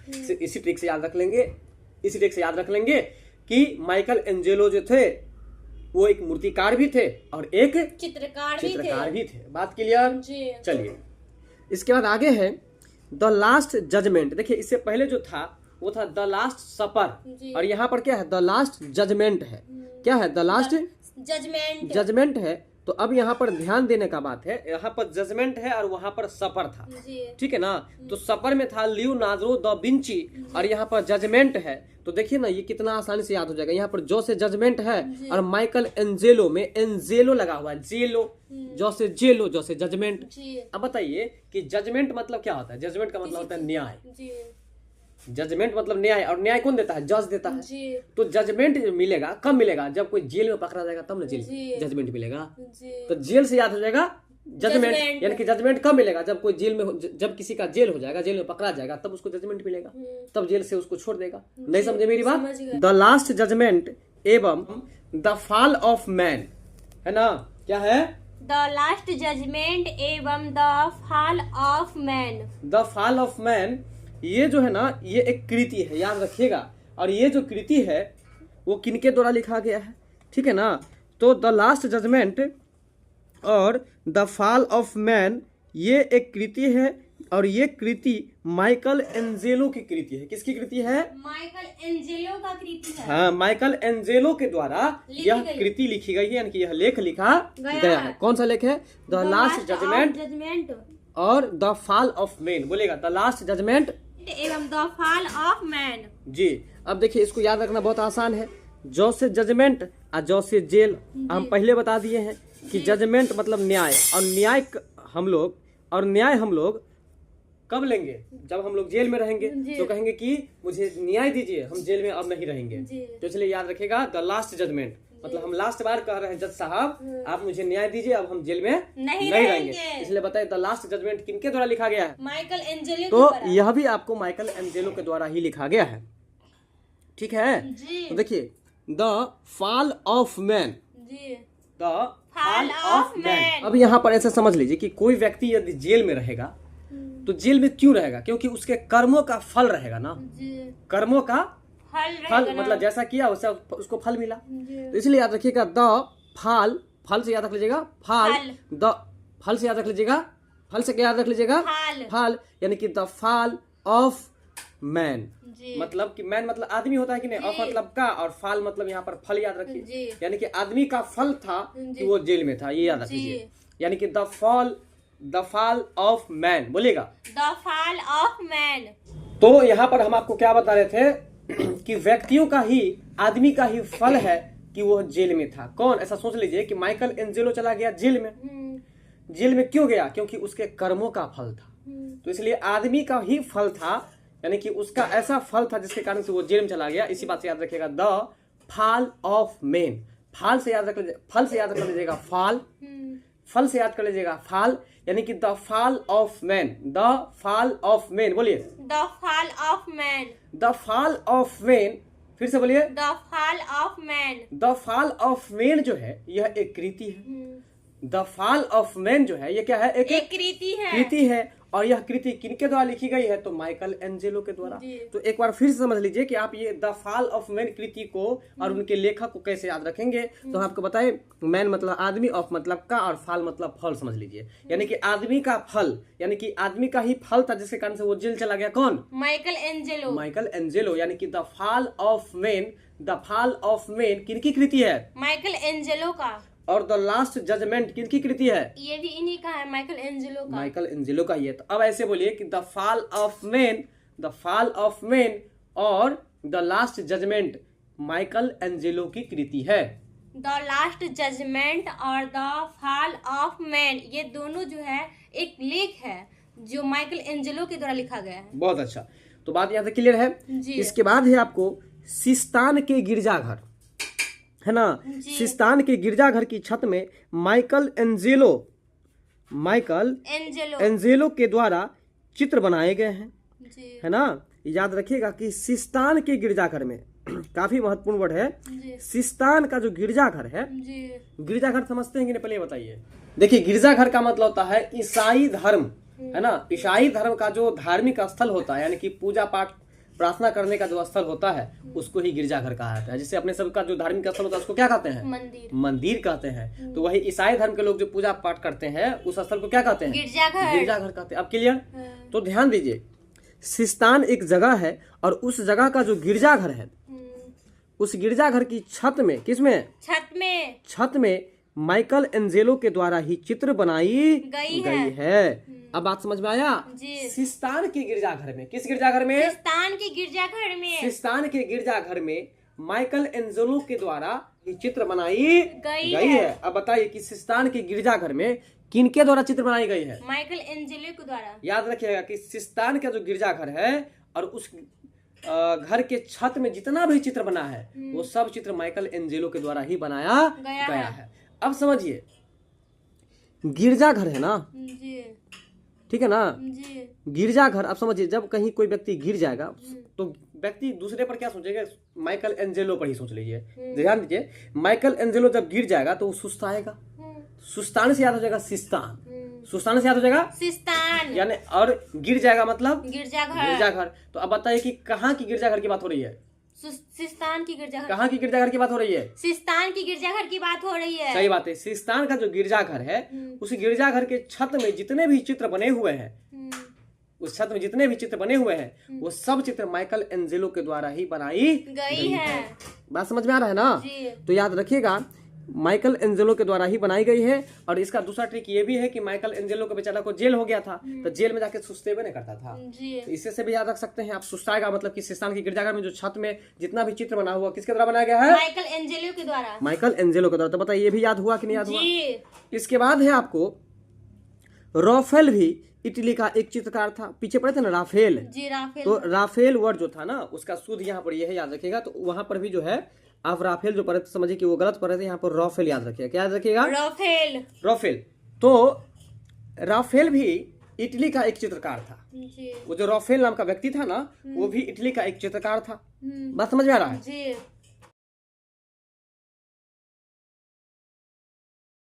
ये जो राफेल व्यक्ति था ना वो बहुत सुंदर से चित्र बनाता था। लेकिन क्या है कि इसको ना समझिए कि ये स्कूल में चित्र बनाता था ना, मास्टर साहब इसको ना पता नहीं क्या दुश्मनी था, फेले कर देता था। सोच लीजिए ऐसा, ये ट्रिक बता रहे हैं। उसको मास्टर साहब क्या करता था? फेल कर देता था। तो जब फेल हो जाएगा तो कोई पूछने के लिए आएगा कि पास के लिए कि ना, तो कहेगा फेल हो गए, तो एरो फेल हो गए। क्या बोलेगा? एरो फेल हो गए। तो एरो से हो जाएगा रो, अब फेल से याद हो जाएगा फेल, यानी कि रो फेल। बोले रो फेल बोलिए। यानी कि रो फेल जो था ना वो क्या चीज में फेल हो गया? चित्र बनाने में। इसलिए याद रखिएगा कि राफेल नाम का जो व्यक्ति था वो इटली का एक चित्रकार था। राफेल जो फेल हो गया क्या चीज में? चित्रकार में फेल हो गया। हाँ, चित्रकारी में फेल हो गया। ठीक है, राफेल जो था वो इटली का एक चित्रकार था, याद रखिएगा। इसके बाद जो है इसकी सर्वश्रेष्ठ कृति, यानी कि इसका जो सबसे अच्छा कृति था, मतलब सबसे फेमस लेख जो था वह आपको जीसस क्राइस्ट की माता मेडोना का चित्र था। जीसस क्राइस्ट की माता का चित्र बनाए थे। बात समझ में आ रहा है ना? जीसस क्राइस्ट की माता का चित्र बनाए थे जो कि मेडोना का चित्र था। अब यहाँ पर बात समझ में नहीं आया होगा, अब बताते हैं आपको हम। देखिए, ये प्रश्न क्या है थोड़ा सा समझने का प्रयास कीजिए, बिल्कुल सिंपल है। राफेल भी इटली का एक चित्रकार था, ये तो बात क्लियर हो गया है, हम लोग याद भी कर लिए हैं ना। राफेल जो होता था ना, अब देखिए, अब हम आपको बताते हैं कि राफेल जो इटली का चित्रकार था, तो चित्रकार वाले बात को हम कैसे याद रखेंगे?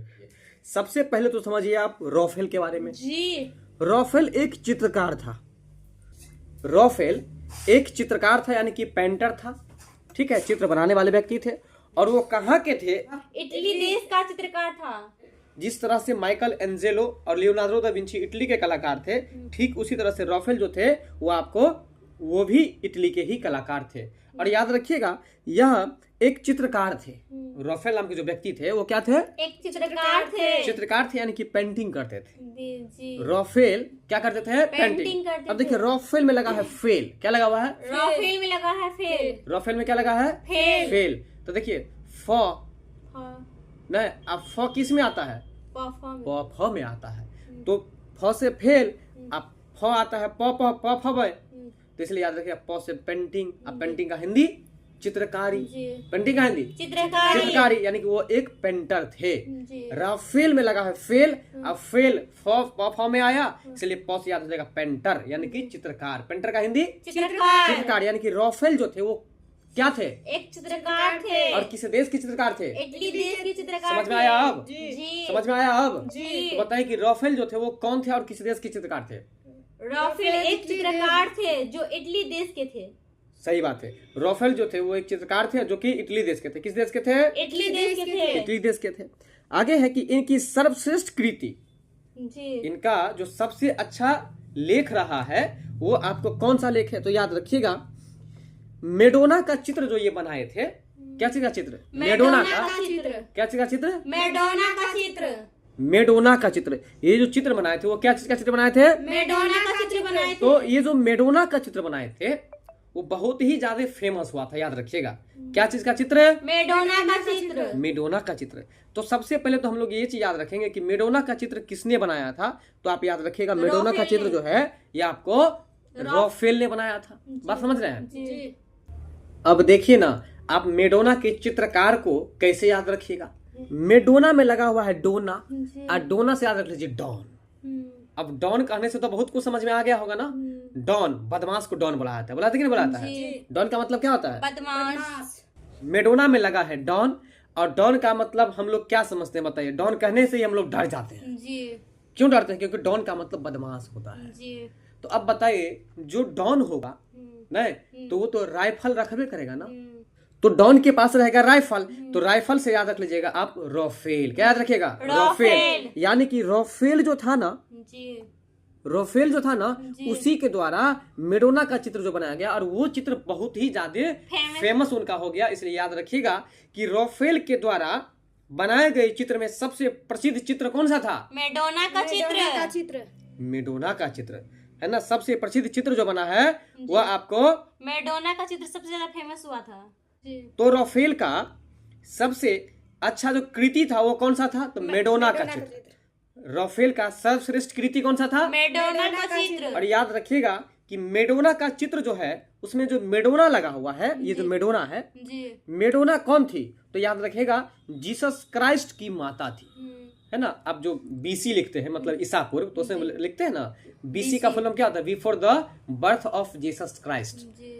यानी कि ईसा मसीह के जन्म से पहले। तो वही बात है, वो जो जीसस क्राइस्ट बोलते हैं ना आप, तो वही बात है यहाँ पर। जीसस क्राइस्ट की माता का नाम था आपको मेडोना, और उस मेडोना का चित्र जब बनाया ये कौन? राफेल। तो यह सर्वश्रेष्ठ कृति के रूप में जाने लगा। बात समझ में आ रहा? तो याद रखिएगा कि राफेल का सर्वश्रेष्ठ कृति कौन सा था? मेडोना का चित्र। क्या चीज का चित्र? मेडोना का चित्र। मेडोना का चित्र। तो बताइए कि राफेल के द्वारा जितनी भी कलाकारी की गई उसमें सबसे प्रसिद्ध कौन सी कृति रही? मेडोना का चित्र। जी। अब देखिए, यहाँ कृति से एक डाउट उत्पन्न हुआ होगा आप लोगों के मन में, क्योंकि कृति का मतलब हम आपको पहले बताए थे कि लेख, लेकिन कृति का मतलब केवल लेख ही नहीं होता है। कहने का मतलब हाथ से जो चित्रकारी करता है ना, हाथ से जो चित्रकारी का काम किया जाता है उसको भी कृति कहा जाता है। तो याद रखिएगा, कृति का मतलब लेख तो होता ही है जो आपको पहले बताए थे, लेकिन याद रखिएगा कृति का मतलब होता है जो निर्माण किया जाता है, जो रचना किया जाता है। कृति का मतलब समझ लीजिए एक तरह से रचना। कृति का मतलब रचना है कि नहीं। तो राफेल के द्वारा ऐसा कौन सा कृति जो कि सर्वश्रेष्ठ में गिनती होता है? मेडोना का चित्र। तो याद रखिएगा कि राफेल का सर्वश्रेष्ठ कृति जो था वो कौन सा था? मेडोना का चित्र। और मेडोना कौन थी? जीसस क्राइस्ट की माता का नाम मेडोना था, जी। है ना। तो बताइए कि राफेल की सर्वश्रेष्ठ कृति कौन सी थी? मेडोना का चित्र। क्या का चित्र? मेडोना का चित्र। और वो जो मेडोना का चित्र है ना, तो उसमें जो मेडोना लगा हुआ, तो मेडोना कौन थी? जीसस क्राइस्ट की माता। बहुत अच्छा। जीसस क्राइस्ट की माता का नाम था मेडोना। और वो मेडोना चित्र जो कि राफेल के लिए सबसे लकी चित्र रहा। तो बताइए कि राफेल जो था वो किस देश का कलाकार था? इटली देश का कलाकार था। अब बताइए कि राफेल का सबसे अच्छा कृति कौन सा था? मेडोना का चित्र। मेडोना कौन थी? जीसस क्राइस्ट की माता। मेडोना कौन थी? जीसस क्राइस्ट की माता। जीसस क्राइस्ट की माता थी। बात समझ रहे हैं ना? जी। तो बताइए कि राफेल का सर्वश्रेष्ठ कृति कौन सा था? मेडोना का चित्र। कृति का मतलब क्या होता है? लेख या रचना। आगे है पुनर्जागरण काल में चित्रकला का जनक किसको माना जाता है? अब देखिए ये भी बहुत अच्छा प्रश्न आया है। पुनर्जागरण काल की चर्चा हो रही है। किस काल की चर्चा हो रही है? जागरण काल की चर्चा हो रही है। पुनर्जागरण काल में चित्रकला का जनक, क्या चीज का जनक? चित्रकला का जनक। चित्रकला का जनक किसको माना जाता है? तो याद रखिएगा पुनर्जागरण काल में, पुनर्जागरण, ध्यान दे रहे हैं, पुनर्जागरण काल में चित्रकला का जनक किसको कहा जाता है? तो जियाटो को कहा जाता है। किसको कहा जाता है? जियाटो को कहा जाता है। किसको कहा जाता है? जियाटो को। जियाटो कहा जाता है। अब देखिए एक बात समझिए आप, यहाँ पर पुनर्जागरण काल में चित्रकला का जनक है। पुनर्जागरण काल में किसका जनक है? चित्रकला का जनक। चित्रकला का जनक है। तो अब ध्यान दीजिए कि पुनर्जागरण काल में चित्रकला का जनक मतलब एक ऐसे व्यक्ति थे ना जो चित्र इतना सुंदर बनाया कि जब उसके चित्र को दूसरा व्यक्ति देखा ना तो कहा कि जियो। क्या कहा? जियो। जियो, नहीं शाबाशी उसको दिया, जियो। तो जियो से याद रख लीजिएगा जियाटे, जियाटो। जियो से याद रख लीजिएगा जियाटो। जियो से याद रख लीजिएगा जियाटो। जियाटो। तो आप पुनर्जागरण काल में किसको जियो कहा जाएगा? जो चित्र अच्छा से जो बनाएगा। चित्र बहुत अच्छा से बनाया होगा उसको कहेंगे जियो। तो जियो से याद रख लेंगे जियाटो। जियाटो। यानी कि पुनर्जागरण काल में चित्रकला का जनक किसको कहेंगे? जियाटो को। पुनर्जागरण काल में चित्रकला का जनक किसको कहेंगे? जियाटो को। जियाटो को कहेंगे। ठीक है, यहाँ तक जी। आगे है। तो चित्र जो सबसे अच्छा बनाएगा उसको हम लोग जियो कहेंगे और जियो से याद रख लेंगे जियाटो। ठीक है ना। तो बताइए कि पुनर्जागरण काल में चित्रकला का जनक किसको कहा गया? जियाटो को कहा गया है। जियाटो को कहा गया। अब आपका अगला प्रश्न है, पुनर्जागरण काल का सर्वश्रेष्ठ निबंधकार कौन था? पुनर्जागरण काल की चित्रकला का जनक तो आप समझ ही गए, लेकिन अब एक बात और समझना है कि पुनर्जागरण काल का जो सर्वश्रेष्ठ यानी कि सबसे अच्छा जो निबंधकार था, निबंध लिखने वाले, वो कौन थे? तो उस व्यक्ति का नाम था फ्रांसिस बेकन। क्या नाम था? Francis Bacon. क्या नाम था? Francis bacon. फ्रांसिस बेकन जो था ना वह सर्वश्रेष्ठ निबंधकार था। बात समझ में आ रहा है? जी। तो याद रखिएगा, इसको भी याद रखना बहुत आसान है। देखिए निबंध में लगा है बंध, जी। है कि निबंध में क्या लगा हुआ है? बंध। बंध। अब सोचिए, मूवीज में देखे होगा कि जब किसी को फांसी दी जाती है तो पहले उसके मुंह को और गर्दन को क्या कर दिया जाता है? बांध दिया जाता बांध दिया जाता है ना। जी। मुंह को ढक दिया जाता है और गर्दन को बांध दिया जाता है ना। तो इसलिए याद रखिएगा कि जब निबंध काल की चर्चा हो, फोकस किस पर कर रहे हैं, ध्यान दीजिएगा। निबंधकार पर। तब आप याद कीजिएगा निबंधकार है ना, तो निबंधकार में क्या लगा हुआ है? बंध। तो बांधने का काम कब? जब फांसी जब किसी को फांसी लगेगा तब। यानी कि फांसी से याद हो जाएगा फ्रांसिस बेकन। बेकन। जी। नहीं, Francis Bacon. Bacon, Francis Bacon. Bacon. तो कहने का मतलब यह है कि पुनर्जागरण काल का सर्वश्रेष्ठ निबंधकार कौन था? Francis Bacon. और अब ये बताइए कि पुनर्जागरण काल का चित्रकला का जनक किसको कहा गया? जियाटो को। जियाटो को। और पुनर्जागरण काल का सर्वश्रेष्ठ निबंधकार कौन था? फ्रांसिस बेकन था। फ्रांसिस बेकन था। बात समझ गए?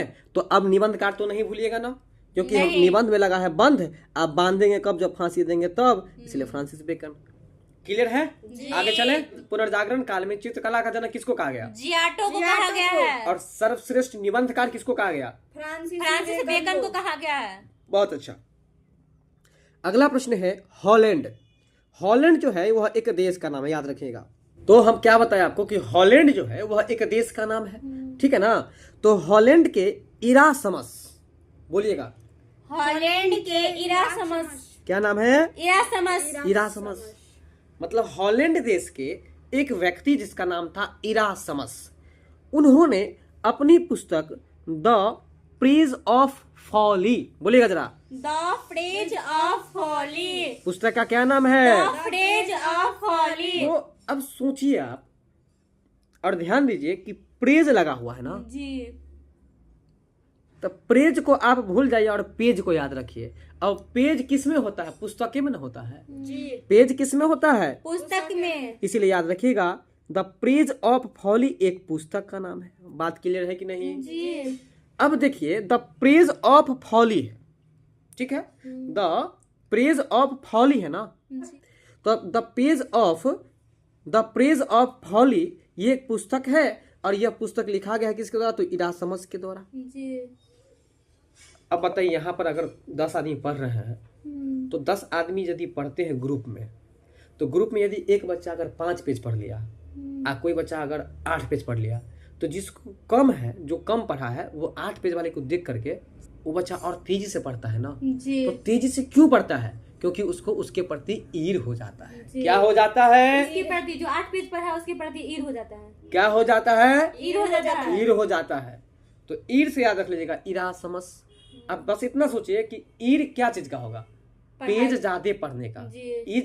ईर क्या चीज का होगा? पेज ज्यादा पढ़ने का। पेज ज्यादा पढ़ने का। तो पेज से याद हो जाएगा आपको प्रेज, और जब प्रेज याद हो जाएगा तो आसानी से याद हो जाएगा द प्रेज ऑफ फॉली। बोलिएगा जरा, द प्रेज ऑफ फॉली। क्या होगा? The praise of folly. अब बताइए कि द प्रेज ऑफ फॉली पुस्तक के लेखक कौन है? ये आपको हम जो बताए इसका ट्रिक क्या बताएं कि द प्रेज ऑफ फॉली पुस्तक के रचनाकार को कैसे याद रखेंगे। तो याद रखिएगा, द प्रेज ऑफ फॉली है ना, तो देखिए द प्रेज ऑफ फॉली में प्रेज लगा हुआ है, और इस प्रेज से याद रखेंगे पेज, और पेज कहाँ पर होता है? तो पुस्तक में। इसलिए पहला बात तो ये याद हो गया कि द प्रेज ऑफ फॉली क्या है? तो एक पुस्तक है। इसके बाद अब हम लोग याद रखेंगे कि द प्रेज ऑफ फॉली पुस्तक के रचनाकार कौन है। तो देखिए इसके जो रचनाकार हैं उनका नाम है इरासमस। क्या नाम है? इरासमस। यानी कि द प्रेज ऑफ फॉली के रचनाकार का क्या नाम है? इरासमस। इरासमस। अब देखिए हम इसको कैसे याद रखेंगे। तो द प्रेज ऑफ फॉली है ना, तो द प्रेज ऑफ फॉली में लगा हुआ है प्रेज। अब प्रेज से याद रख लेंगे हम लोग पेज। अब सोचिए जरा मन में, अपने मन में सोचिए, अपने कोचिंग और स्कूल जब जाते हैं तो 10 या 20 बच्चों का समूह होता है। 10-20 बच्चों के समूह में मान के चलिए 5 को बच्चा ऐसा है जो 10 पेज पढ़ लिया, 5 को बच्चा ऐसा है जो 10 पेज पढ़ लिया, 5 को बच्चा ऐसा है जो 15 पेज पढ़ लिया। अब 10 को पेज वाले को 15 वाले बच्चे को देख करके क्या होगा? ईर हो जाएगा। तो ईर से क्या हो जाएगा? सब एक दूसरे को देख करके खूब पढ़ेगा। तो पढ़ेगा, तो इसलिए इस ईर से याद रख लीजिए इरासमस। नहीं समझे? ईर से याद रख लीजिएगा इरासमस। यानी कि द प्रेज ऑफ फॉली पुस्तक के जो रचनाकार है वो इरासमस है। कौन है? इरासमस है। यानी कि पेज का पेज जो खत्म हो जाएगा वो क्या चीज को लेकर के? ईर को लेकर के। इसलिए ईर से याद रख लीजिएगा इरासमस। यानी कि द प्रेज ऑफ फॉली पुस्तक के लेखक कौन है? इरासमस। अब पूरा बोले तो आप लोग, द प्रेज ऑफ फॉली के लेखक इरासमस है। ठीक है, द प्रेज ऑफ फॉली के लेखक कौन है? इरासमस। अब देखिए एक बात और याद रखिएगा, इरासमस जो थे वो किस देश के थे, है ना? जी। तो याद रखिएगा कि देखिए कहावत में है ना कि चिड़िया भले ही कितनी भी ऊंचाई पर उड़ ले, लेकिन उसको दाना चुगने के लिए जमीन पर ही आना पड़ेगा। तो वही बात यहाँ पर याद रखिएगा कि ईर कितना भी कर ले, लेकिन वो लैंड पर ही रहेगा। कहाँ पर रहेगा? लैंड पर। लैंड पर ही रहेगा। लैंड का मतलब क्या होता है? भूमि। भूमि या जमीन होता है। तो इसलिए याद रखिएगा लैंड से हॉलैंड। यानी कि इरासमस जो लेखक थे, या किस देश के लेखक थे? हॉलैंड देश के लेखक थे। हॉलैंड देश के लेखक थे। तो बताइए किस लेखक के बारे में पढ़ रहे हैं हम लोग? इरासमस लेखक के बारे में पढ़े। इरासमस लेखक के बारे में पढ़ रहे हैं। थोड़ा तेजी बोला कीजिए, स्पीडली बोला कीजिए, है ना? लेखक के बारे में पढ़ रहे हैं हम लोग। इरासमस लेखक के बारे में पढ़ रहे हैं। ठीक है, तो बताइए कि इरासमस किस देश के लेखक थे? हॉलैंड देश के लेखक थे। और इरासमस के द्वारा कौन सी पुस्तक लिखी गई थी? The praise of folly. सही बात है, द प्रेज ऑफ फॉली पुस्तक इरासमस के द्वारा लिखी गई है। चलिए इसके बाद है द प्रेज ऑफ फॉली में व्यंग्यात्मक ढंग से पादरियों के अनैतिक जीवन और ईसाई धर्म की कुरीतियों पर प्रहार किया है। अब समझिएगा बात जरा, द प्रेज ऑफ फॉली में किन पॉइंट को वर्णन किया गया है? तो याद रखिएगा, पादरियों के अनैतिक जीवन। पादरी मतलब होता है पुजारी, है ना? जी। ईसाई धर्म के जो पुजारी होते हैं उनको पादरी कहा जाता है। जैसे हिंदू धर्म के जो पुजारी होते हैं, पूजा करने वाले, उसको पुजारी बोला जाता है। लेकिन ईसाई धर्म में जो पूजा करने वाले होते हैं उनको पादरी बोला जाता है। क्लियर है यहाँ तक? जी। तो ये पादरी जो है ना, वो जो अपने जीवन में जो व्यवहार करते थे, उनका जो गतिविधि होता था, वो गतिविधि उनका ठीक नहीं था। मतलब ठीक नहीं था मतलब अनैतिकता था, नैतिकता नहीं था। नैतिकता और नैतिकता समझते हैं ना? नैतिकता मतलब जो नियम कायदा के मुताबिक सही हो, और अनैतिक मतलब जो नियम कायदा से बिल्कुल विरोध में हो, नियम कायदा से बिल्कुल परे हो। इसीलिए याद रखिएगा कि पादरी जो थे, ईसाई धर्म के पुजारी जो थे, वो कैसा व्यवहार करता था? अनैतिक व्यवहार। और इसके साथ ही ईसाई धर्म जो था उसमें कुछ कुरीति भी था। कुरीति मतलब तो समझते हैं? खराब रीति। कु का मतलब खराब रीति, मतलब नियम कायदा, परंपरा, बात समझ में आ रहा है? यानी कि ईसाई, देखिए आप ध्यान दीजिए, ईसाई धर्म का कुरीति यानी कि ईसाई धर्म का खराब परंपरा, और ईसाई धर्म के जो पुजारी होते थे यानी कि पादरी होते थे, वो पादरी अनैतिक कार्य करते थे। तो इन सब बातों को तो व्यंग्यात्मक ढंग से इसका मतलब हंसी मजाक बना दिया है। तो हंसी मजाक, उसका मजाक क्यों उड़ाया जा रहा है? क्योंकि ईसाई धर्म का रीति जो था ना वो खराब था, और ईसाई धर्म का जो पुजारी था वो अनैतिक कार्य करता था। ईसाई धर्म का जो पुजारी था, पादरी, वो अनैतिक कार्य करता था, और साथ में ईसाई धर्म का जो नियम कायदा था, ईसाई धर्म का जो परंपरा था, ईसाई धर्म का जो रीति रिवाज था, वो भी खराब था, जिसके कारण से जो है उनके बारे में व्यंग्यात्मक ढंग से वर्णन कर दिए, यानी कि मजाक उड़ाया गया है, बुराई की गई है यहाँ पर। तो ये जो बुराई की गई है वो किस पुस्तक में की गई है? द प्रेज ऑफ फॉली में। द प्रेज ऑफ फॉली में की गई है। और द प्रेज ऑफ फॉली पुस्तक किनके द्वारा लिखी गई है? इरासमस इरासमस के द्वारा। और इरासमस किस देश के निवासी थे? हॉलैंड देश के निवासी थे। हॉलैंड देश के निवासी थे। तो अब बताइए, बात समझ में आया? जी। तो अब हम आपसे पूछते हैं, बताइए द प्रेज ऑफ फॉली क्या है? एक पुस्तक है। द प्रेज ऑफ फॉली एक पुस्तक का नाम है। सही बात है, द प्रेज ऑफ फॉली एक पुस्तक है। ठीक है, तो द प्रेज ऑफ फॉली एक पुस्तक है। और ये बताइए कि इस पुस्तक के रचनाकार कौन है? इरासमस है। इरासमस है। तो ये जो रचनाकार है इरासमस, ये किस देश की निवासी है? हॉलैंड देश के निवासी है। बहुत अच्छा। अब ये बताइए कि द प्रेज ऑफ फॉली पुस्तक में किन बातों का वर्णन किया गया है? ईसाई धर्म की कुरीतियों का और पादरियों की अनैतिक कार्यों का चर्चा किया गया। सही बात है, ईसाई धर्म के कुरीतियों का चर्चा की गई है, कुरीतियों की चर्चा की गई है, और ईसाई धर्म के जो पादरी होते थे उन पादरी के अनैतिक कार्यों का वर्णन या चर्चा किया गया है। अब बताइए, बात समझ में आया कि नहीं आया? जी। किस पुस्तक के बारे में पढ़े हैं? The praise of folly. The praise of folly पुस्तक के बारे में पढ़े हैं। तो बताइए कि द प्रेज ऑफ फॉली पुस्तक के लेखक कौन है? इरासमस। इरासमस को कैसे याद रखिएगा, ये तो बात बता ही दिए थे, जी। है कि नहीं? तो आप बताइए, इरासमस किस देश के निवासी थे? इरासमस हॉलैंड देश के निवासी थे। हॉलैंड देश के निवासी थे। अब ये बताइए, द प्रेज ऑफ फॉली पुस्तक जो है, इस पुस्तक में किन बातों की चर्चा की गई है? द प्रेज ऑफ फॉली में ईसाई धर्म की कुरीतियों और पादरियों की अनैतिक कार्यों की चर्चा की गई। बहुत अच्छा। तो ईसाई धर्म का जो कुछ कुरीति था, खराब रीति रिवाज था, उसका उसमें अवहेलना किया गया है, उसकी बुराई की गई है। और साथ में ईसाई धर्म के जो पुजारी होते हैं, जिसे पादरी कहा जाता है, पादरी के द्वारा जो अनैतिक कार्य किया जाता है कि नहीं, तो उन बातों की चर्चा की गई है। और वो भी किस ढंग से की गई है? तो मजाक के तौर पर कर दिया है, उसका मजाक उड़ाया जा रहा है, यानी कि व्यंग्यात्मक, है ना? व्यंग्यात्मक मतलब होता है मजाक के तौर पर। जी। क्लियर है? बात समझ में आया तो हम आगे चले। जी। तो बताइए कि जीसस क्राइस्ट की माता का क्या नाम था? मेडोना नाम था। बात समझ गए? जी। चलिए अब हम लोग चलते हैं अगले प्रश्न पर। अब आपका अगला प्रश्न है, इंग्लैंड के लेखक टॉमस मूर ने अपनी पुस्तक यूटोपिया, है ना? अब सबसे पहले समझिए, इंग्लैंड के एक लेखक हैं, उनका नाम है टॉमस मूर। क्या नाम है? Thomas More. क्या नाम है? टॉमस मूर नाम है। और ये जो टॉमस मूर है वह इंग्लैंड देश के हैं। पहला बात तो आप ये याद रखिएगा, ठीक? इसको तो पहले हम लोग याद करेंगे, फिर आगे चलेंगे। देखिए, टॉमस जो है ना, टॉमस मूर नाम का व्यक्ति जो है ना, समझिए हमेशा टमटम पर वो चलेगा। क्या चीज पर चलेगा? टमटम पर। तो देखिए, टमटम पर जो चलेगा वो इंग्लैंड देश का आदमी चलेगा, ये भी याद रखिएगा। टमटम पर कौन चलेगा? इंग्लैंड देश का आदमी। टमटम पर कौन चलेगा? इंग्लैंड देश का आदमी। ऐसा सोच लीजिए, ये सही नहीं है कि वो इंग्लैंड का ही व्यक्ति चलेगा, ऐसा सोच लीजिए, ठीक है, बता रहे हैं। तो टॉमस मूर जो थे वो किस देश के निवासी थे? इंग्लैंड देश के निवासी थे। कैसे याद रखिएगा? ऐसे सोच रहे थे कि मतलब इंग्लैंड देश का आदमी हमेशा टमटम पे चलेगा। टमटम पे, तो टमटम से याद रखेगा टॉमस, इसलिए टॉमस मूर जो थे वह इंग्लैंड के निवासी थे, है ना? तो बताइए कि टॉमस मूर कहाँ के लेखक थे? इंग्लैंड के लेखक थे। कैसे याद रखेंगे? तो हम सोचेंगे कि टॉमस है ना, तो टॉमस से याद रखेंगे टमटम, इंग्लैंड का जो व्यक्ति होगा ना वो टमटम पे चलेगा, यानी कि टॉमस मूर से याद रखेगा टमटम, और टमटम पे कौन चलेगा? इंग्लैंड का व्यक्ति। बात यहाँ तक क्लियर है? चलिए, पहला बात यहाँ से याद हो गया कि टॉमस मूर जो थे वो कहाँ के लेखक थे? तो इंग्लैंड के लेखक थे। इतना बात याद हुआ? जी। दूसरा बात है कि इन्होंने अपनी पुस्तक यूटोपिया में, कितना आसान याद रखना है, देखिए, टॉ से टॉमस मूर हो गया, और टॉ से टोपिया याद हो गया।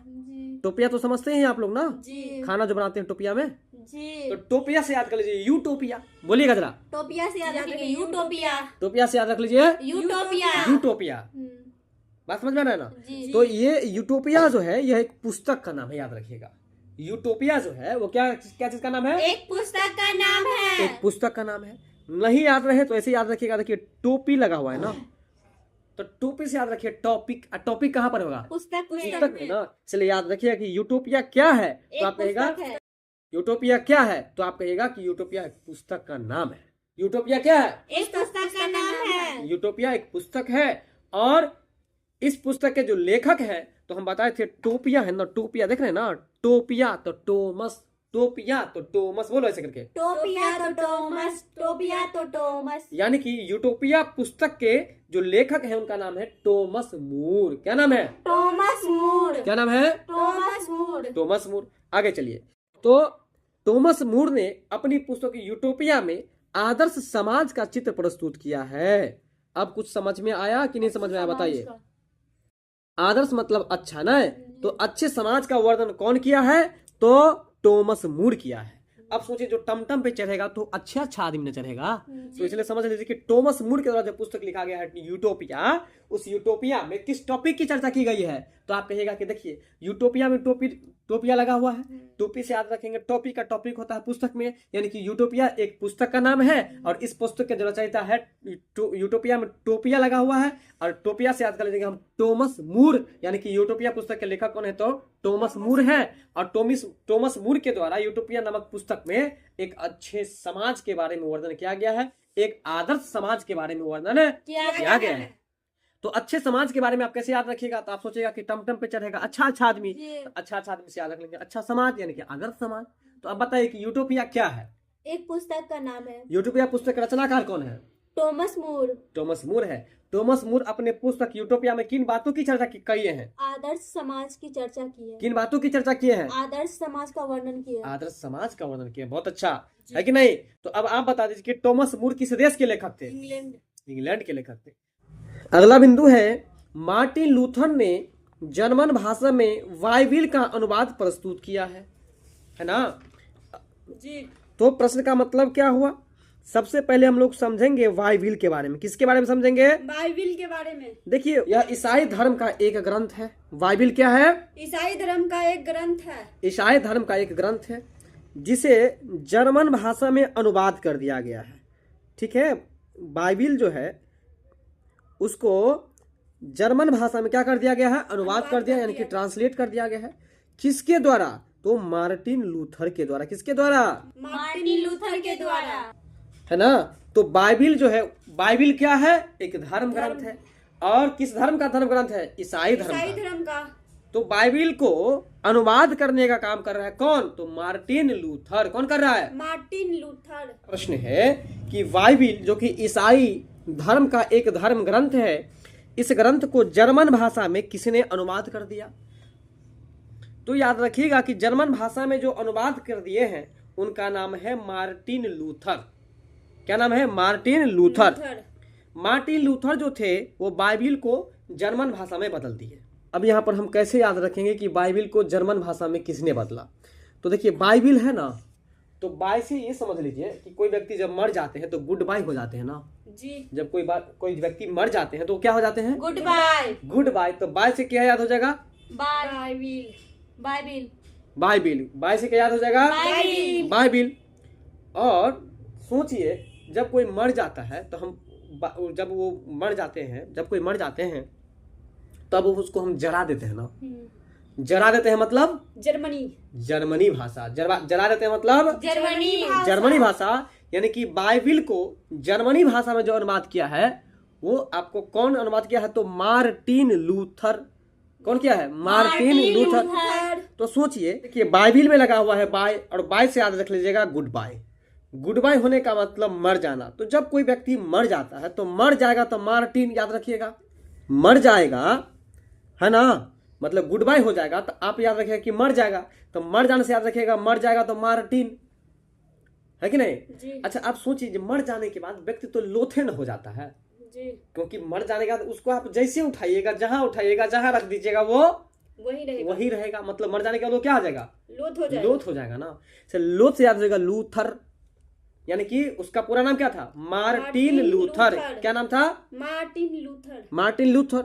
तो वो जो मार्टिन लूथर थे ना, ये बाइबिल को अनुवाद कर देते हैं जर्मनी भाषा में। तो हम आपको क्या बताएं कि बाइबिल से याद रखेंगे गुड बाय, और जब गुड बाय हो जाता है तो मतलब मर जाता है, तो मर जाता है मतलब कि मार्टिन लूथर, और जब मर जाएगा तो हम उसको जराइए ना देंगे, जब जरा देंगे मतलब जर्मनी भाषा। अर्थात ये हुआ कि बाइबल को जर्मनी भाषा में किसने अनुवाद कर दिया? तो मार्टिन लूथर ने। मार्टिन लूथर ने, है ना। बाइबिल को जर्मनी भाषा में किसने अनुवाद कर दिया? मार्टिन लूथर ने। मार्टिन लूथर ने अनुवाद कर दिया। बाइबिल को जर्मनी भाषा में किसने अनुवाद कर दिया? मार्टिन लूथर ने। लूथर ने अनुवाद कर दिया। बात समझ में आया? जी। अगर आपसे कोई पूछे कि बाइबिल क्या है तो आप कहेगा बाइबिल ईसाई धर्म का पुस्तक है, एक धर्म ग्रंथ है। ईसाई धर्म का धर्म ग्रंथ है, एक धर्म ग्रंथ है। दूसरा ये चीज याद रखिएगा कि बाइबिल को जर्मनी भाषा में किसने अनुवाद कर दिया? तो मार्टिन लूथर ने कर दिया। किसने कर दिया? मार्टिन लूथर ने। मार्टिन लूथर ने कर दिया। अब आपका अगला प्रश्न है रोमियो एंड जूलियट। क्या है? रोमियो एंड जूलियट शेक्सपियर की अमर कृति है। मतलब क्या हुआ? रोमियो एंड जूलियट जो है यह एक कृति है, यह एक लेख है, और यह किनके द्वारा लिखा गया है? तो याद रखिएगा शेक्सपियर के द्वारा लिखा गया। किसके द्वारा? शेक्सपियर के द्वारा लिखा गया है। शेक्सपियर के द्वारा लिखा गया है। क्या लिखा गया है? Romeo and Juliet. Romeo and Juliet बोलिए। Romeo and Juliet. तो रोमियो एंड जूलियट जो है यह शेक्सपियर के द्वारा लिखा गया है, जो शेक्सपियर इंग्लैंड का निवासी था। शेक्सपियर किस देश का निवासी था? इंग्लैंड का निवासी था। इंग्लैंड का निवासी था, और इस शेक्सपियर के द्वारा रोमियो एंड जूलियट लिखा गया है। कि रोमियो एंड जूलियट किनके द्वारा लिखी गई है? तो आप कहेंगे शेक्सपियर के द्वारा लिखी गई है। और वो जो शेक्सपियर थे वो किस देश के निवासी थे? तो ये भी याद रखिएगा कि इंग्लैंड के ही निवासी थे। शेक्सपियर किस देश के निवासी थे? इंग्लैंड के निवासी थे। याद रखिए रोमियो एंड जूलियट है ना। तो एंड कौन सा वर्ड है? हिंदी के अंग्रेजी? अंग्रेजी। तो इसीलिए याद रखिएगा अंग्रेजी किस देश के लोग बोलते हैं? तो इंग्लैंड के ना। जी। इंग्लैंड का लोग ना इंग्लिश बोलेगा। तो इसलिए याद रखिएगा कि रोमियो एंड इंग्लिश हो गया। तो इसलिए रोमियो एंड जूलियट के जो लेखक है शेक्सपियर, वो शेक्सपियर इंग्लैंड के लेखक थे। कहाँ के लेखक थे? इंग्लैंड के लेखक थे। तो बात समझ गए आप लोग? तो बताइए कि रोमियो एंड जूलियट क्या है? तो आप कहेंगे कि रोमियो एंड जूलियट एक कृति है, एक लेख है कि नहीं?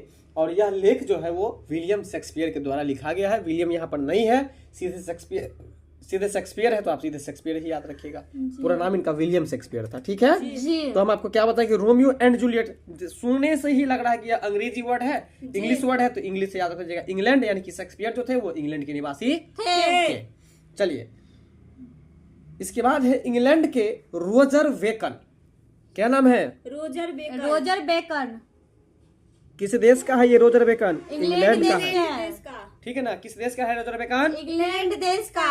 तो इंग्लैंड का जो ये रोजर बेकन है उसको आधुनिक प्रयोगात्मक विज्ञान का जन्मदाता माना जाता है ना। आधुनिक प्रयोगात्मक विज्ञान का जन्मदाता, आधुनिक प्रयोगात्मक विज्ञान का जन्मदाता माना जाता है। आधुनिक प्रयोगात्मक विज्ञान का जन्मदाता माना जाता है। जन्मदाता माना जाता है। जन्मदाता माना जाता है। बात समझ में आ रहा है? तो आधुनिक प्रयोगात्मक विज्ञान का जन्मदाता किनको माना जाता है? तो रोजर बेकन को। देखिए आधुनिक मतलब तो समझते हैं कि नया होता है ना। तो आधुनिक प्रयोगात्मक विज्ञान का जन्मदाता, क्या चीज का जन्म देने का बात हो रहा है? तो आधुनिक प्रयोगात्मक विज्ञान का, आधुनिक प्रयोगात्मक विज्ञान का, आधुनिक प्रयोगात्मक विज्ञान का जन्मदाता जो माना जाता है वो किसको माना जाता है? रोजर बेकन को। और वो जो रोजर बेकन थे वो इंग्लैंड के निवासी थे। कहाँ के निवासी थे? इंग्लैंड के निवासी थे। इंग्लैंड के निवासी थे। बात समझ में आ रहा है ना? जी। कौन? रोजर बेकन है कि नहीं? तो रोजर बेकन जो थे वो इंग्लैंड के निवासी थे, और इसे आधुनिक प्रयोगात्मक विज्ञान का जन्मदाता कहा जाता है। क्या कहा जाता है? आधुनिक विज्ञान का जन्मदाता जाता है। आधुनिक प्रयोगात्मक विज्ञान का जन्मदाता कहा जाता है।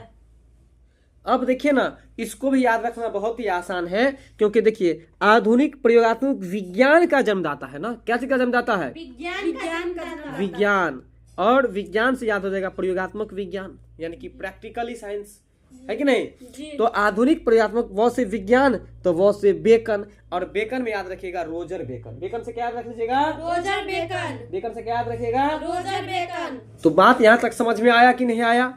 आधुनिक प्रयोगात्मक विज्ञान का जन्मदाता जैसे ही कहा जाए तो यहाँ पर देख ही रहे हैं, है कि नहीं? प्रयोगात्मक विज्ञान में विज्ञान लगा है, वह से विज्ञान है, यानी कि वह से विज्ञान है और वह से बेकन है कि नहीं?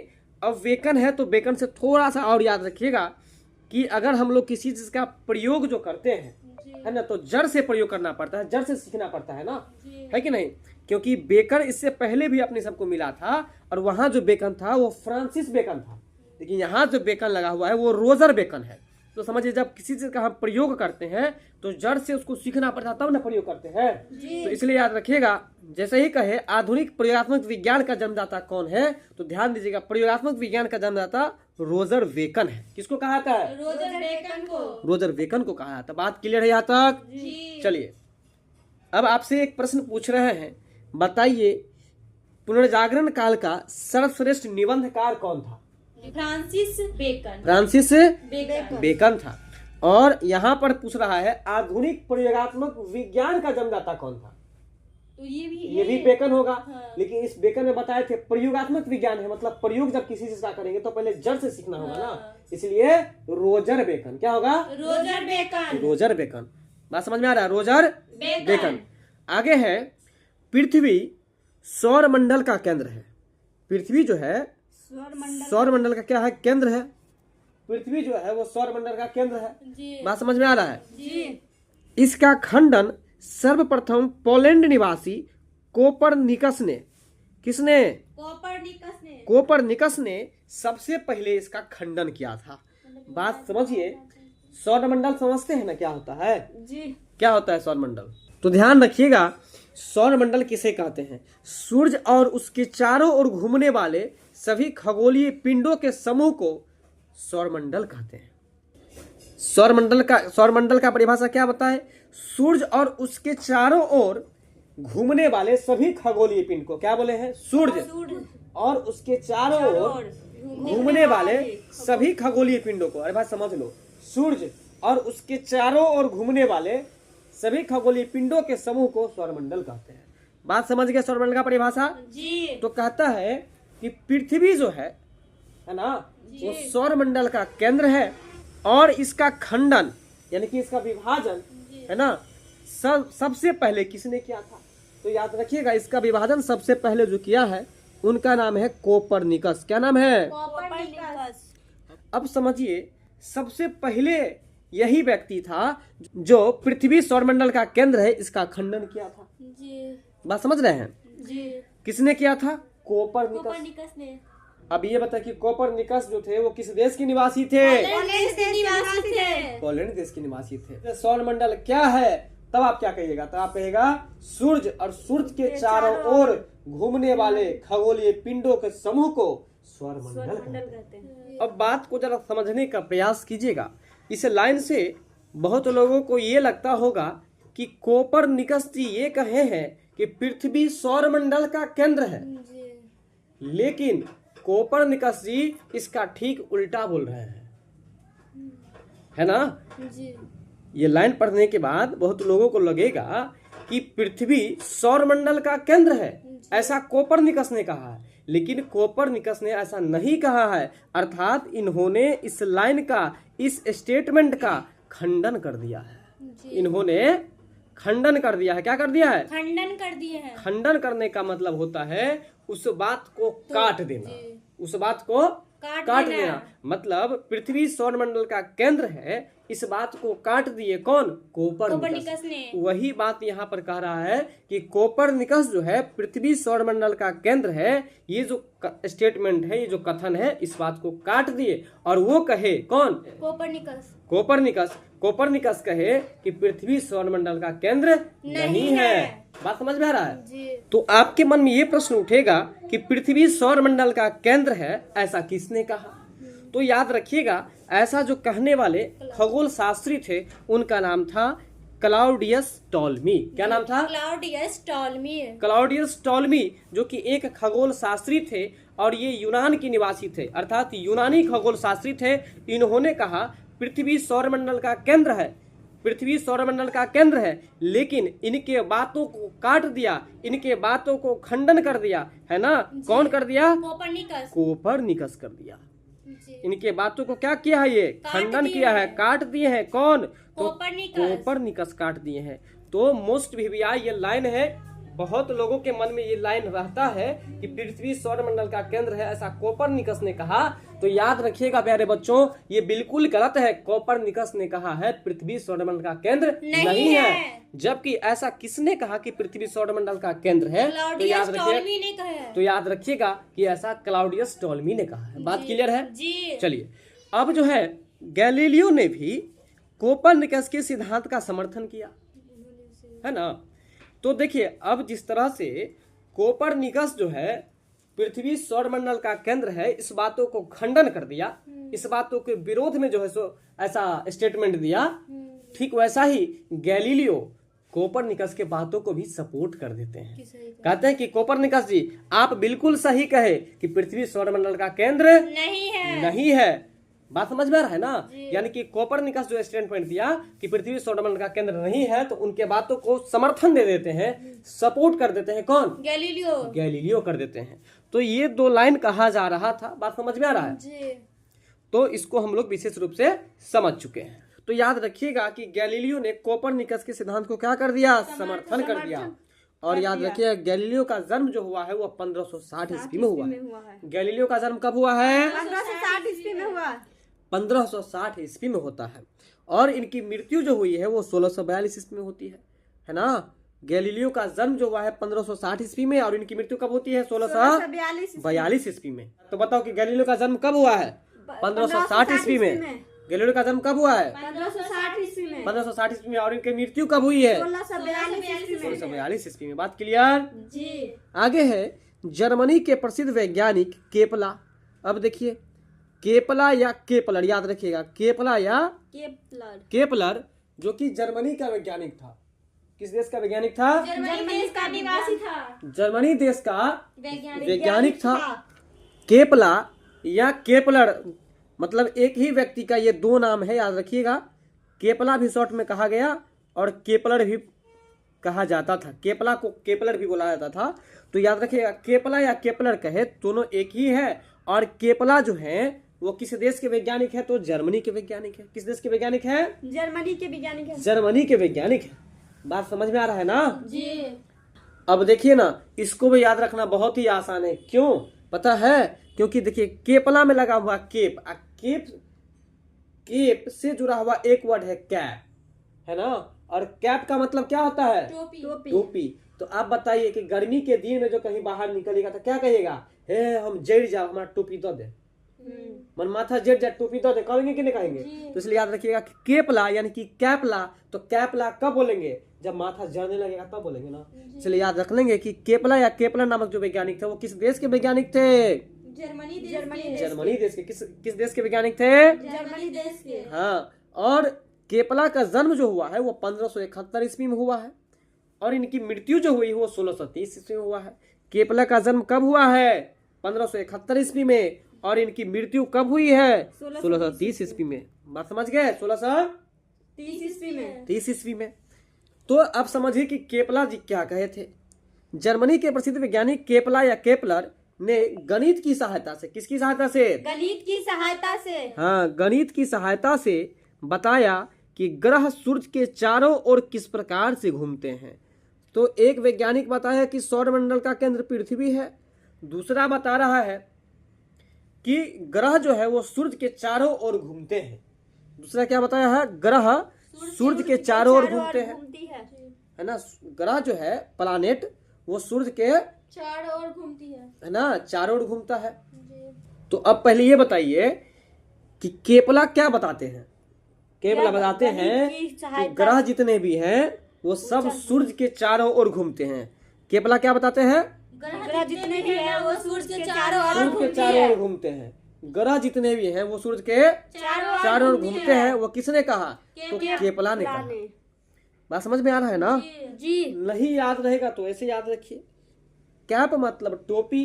और जब आप टोपी पहनते हैं तो आप एक टोपी के बारे में आपको बताते हैं। आप एक टोपी देखे होगा जो चारों ओर से ना उसमें ये क्या कहते हैं, कवर के जैसे निकला हुआ रहता है जी। और उससे चारों ओर क्या हो जाता है? धूप से सुरक्षा मिल जाता है ना। तो अब सोचिए, केपला मतलब कैप जी। कैप मतलब टोपी जी। और टोपी अब कब पहनिएगा? जब धूप रहेगा। जब सूर्य जो है ना आपके माथा पर आकर के सवार हो जाएगा, मन में सोच लीजिए, जी है ना। सूरज जब आपके माथा पर सवार हो जाएगा मतलब क्या, गर्मी लगेगा, जी है कि नहीं। तो सूरजों के माथा पर कोई सवार रहेगा, जी। तो याद रखिए सूरज के माथा पर कौन सवार रहेगा, ग्रह सवार रहेगा। यानी कि सूरज के चारों ओर कौन घूमेगा, ग्रह घूमेगा। सूरज के चारों ओर कौन घूमेगा। ग्रह घूमेगा। तो अब बताइए कि केपलर साहब भूगोल के क्षेत्र में कौन सा सिद्धांत दिए हैं गणित की मदद से। तो उन्होंने कहा है कि सूरज के चारों ओर ग्रह घूमता है, और कैसे घूमता है ये सिद्धांत उसने बताया है, यह सिद्धांत उसने दिया है, यह सिद्धांत उसने दिया है। किसने दिया है, केपलर ने। केपलर ने दिया है। क्या सिद्धांत दिया कि ग्रह सूरज के चारों ओर घूमता है। घूमते हैं। दूसरा बात, केपला या केपलर किस देश के वैज्ञानिक थे, जर्मनी के। जर्मनी के वैज्ञानिक थे। इसमें ट्रिक क्या बताए थे कि कैप हम कब पहनेंगे, जब माथा जड़ने लगेगा धूप से तब, ठीक। तो उसी से ये दोनों बात कनेक्टेड हो जाता है। सूरज वाला बात भी, जब सूरज माथा पाएगा तो भाई जलेगा माथा, जी है कि नहीं। चलिए आगे है, तो बताइए कि ग्रह सूरज के चारों ओर घूमता है, यह किसने कहा, केपलर साहब ने बताया। केपलर साहब ने बताया। और केपलर साहब किस विषय के मदद से बताया है, गणित विषय की मदद से बताया। हाँ, गणित की सहायता से बताया। तो बताइए कि केपलर साहब किस देश के वैज्ञानिक थे, जर्मनी देश के। जर्मनी देश के वैज्ञानिक थे। अब आपका अगला प्रश्न है, न्यूटन जिनका जन्म 1642 ईस्वी में होता है, न्यूटन का जन्म कब होता है। 1642 में। देखिए गैलीलियो जिस दिन मर जाता है, उस दिन इनका पैदा होता है। इनका पैदा हो जाता है, मतलब गैलीलियो 1642 ईस्वी में मर जाता है और न्यूटन पैदा ले लेता है ना। जी गैलीलियो मर जाता है और न्यूटन पैदा ले लेता है। तो गैलीलियो कब मरता है, 1642 ईस्वी में, और न्यूटन कब पैदा ले लेता है, 1642 ईस्वी में। जी तो बताइए न्यूटन का जन्म कब हुआ है, 1642 ईस्वी में, और इनकी मृत्यु 1726 ईस्वी में हुई है। न्यूटन की मृत्यु कब हो जाती है, 1726 ईस्वी में। तो बोलिए न्यूटन का जन्म 1642 ईस्वी में होता है और इनका निधन 1726 ईस्वी में होता है। बोलिए न्यूटन का जन्म 1642 ईस्वी में होता है और इनकी मृत्यु 1726 ईस्वी में होता है। न्यूटन ने गुरुत्वाकर्षण का नियम बताया। गुरुत्वाकर्षण का नियम किसने दिया है, न्यूटन ने दिया है। अब एक बात समझिए, कोई भी बच्चा गुरु के पास क्यों जाता है, कोई भी बच्चा गुरु जी के पास कब क्यों जाते हैं, न्यू चीज सीखने के लिए ना। जी तो न्यू से याद हो जाएगा न्यूटन, न्यू से याद हो जाएगा न्यूटन। यानी कि न्यूटन के द्वारा कौन सा सिद्धांत दिया गया, तो आप कहेगा कि गुरुत्वाकर्षण का सिद्धांत दिया गया। गुरु लगा है ना, तो गुरु से याद हो जाएगा गुरुत्वाकर्षण, है ना। न्यूटन के द्वारा कौन सा सिद्धांत दिया गया, गुरुत्वाकर्षण था। गुरुत्वाकर्षण का सिद्धांत दिया गया। तो अब बताइए कि न्यूटन का जन्म कब हुआ है, 1642 ईस्वी में। और गैलीलियो की मृत्यु कब हुई है, 1642 ईस्वी में। सही बात है। और न्यूटन की मृत्यु कब हुई है, 1726 ईस्वी में। तो अगला प्रश्न है, धर्म सुधार आंदोलन की शुरुआत कब हुई। तो याद रखिएगा धर्म सुधार आंदोलन है ना, धर्म के क्षेत्र में क्या हो रहा है, सुधार हो रहा है ना। तो 100 से सुधार, तो 100 से 16वीं शताब्दी, यानी कि धर्म सुधार आंदोलन की शुरुआत कब होती है, 16वीं शताब्दी। धर्म सुधार आंदोलन की शुरुआत कब होती है, 16वीं शताब्दी। 16वीं शताब्दी में होती है। कब होती है, 16वीं शताब्दी में। 16वीं शताब्दी में होती है। किस आंदोलन की शुरुआत होती है, धर्म सुधार आंदोलन। धर्म सुधार आंदोलन। कौन सा, तो धर्म सुधार आंदोलन की शुरुआत जो हुई है वो कब हुई है, 16वीं शताब्दी में। ट्रिक क्या बताए, धर्म सुधार है ना, धर्म के क्षेत्र में सुधार हो रहा है ना, तो 100 से सुधार, 100 से 16वीं शताब्दी। क्लियर जी। 16वीं सदी कहे चाहे 16वीं शताब्दी कहे, बात बराबर है। आगे है कि धर्म सुधार आंदोलन के प्रवर्तक कौन थे। तो ध्यान रखिएगा कि धर्म सुधार आंदोलन के जो प्रवर्तक थे उनका नाम है मार्टिन लूथर। क्या नाम है, मार्टिन लूथर। तो देखिए सबसे पहले एक बात आपको हम बताते हैं।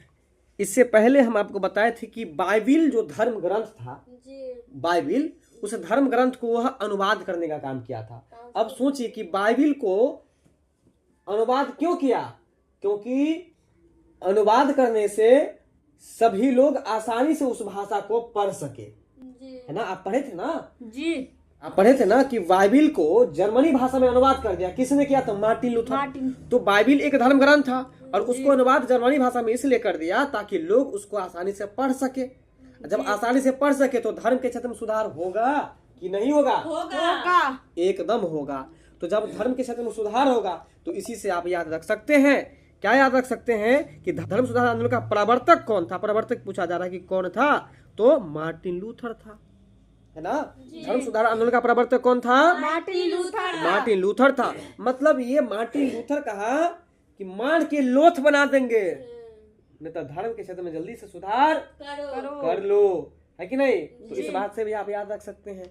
तो बताइए कि धर्म सुधार आंदोलन के प्रवर्तक कौन थे? मार्टिन धर्म लूथर। सुधार आंदोलन के प्रवर्तक कौन थे? Martin Luther. है ना। और ऊपर क्या पढ़ाए थे? इससे पहले पढ़ाए थे कि बाइबिल को जर्मनी भाषा में किसने अनुवाद कर दिया? मार्टिन लूथर ने।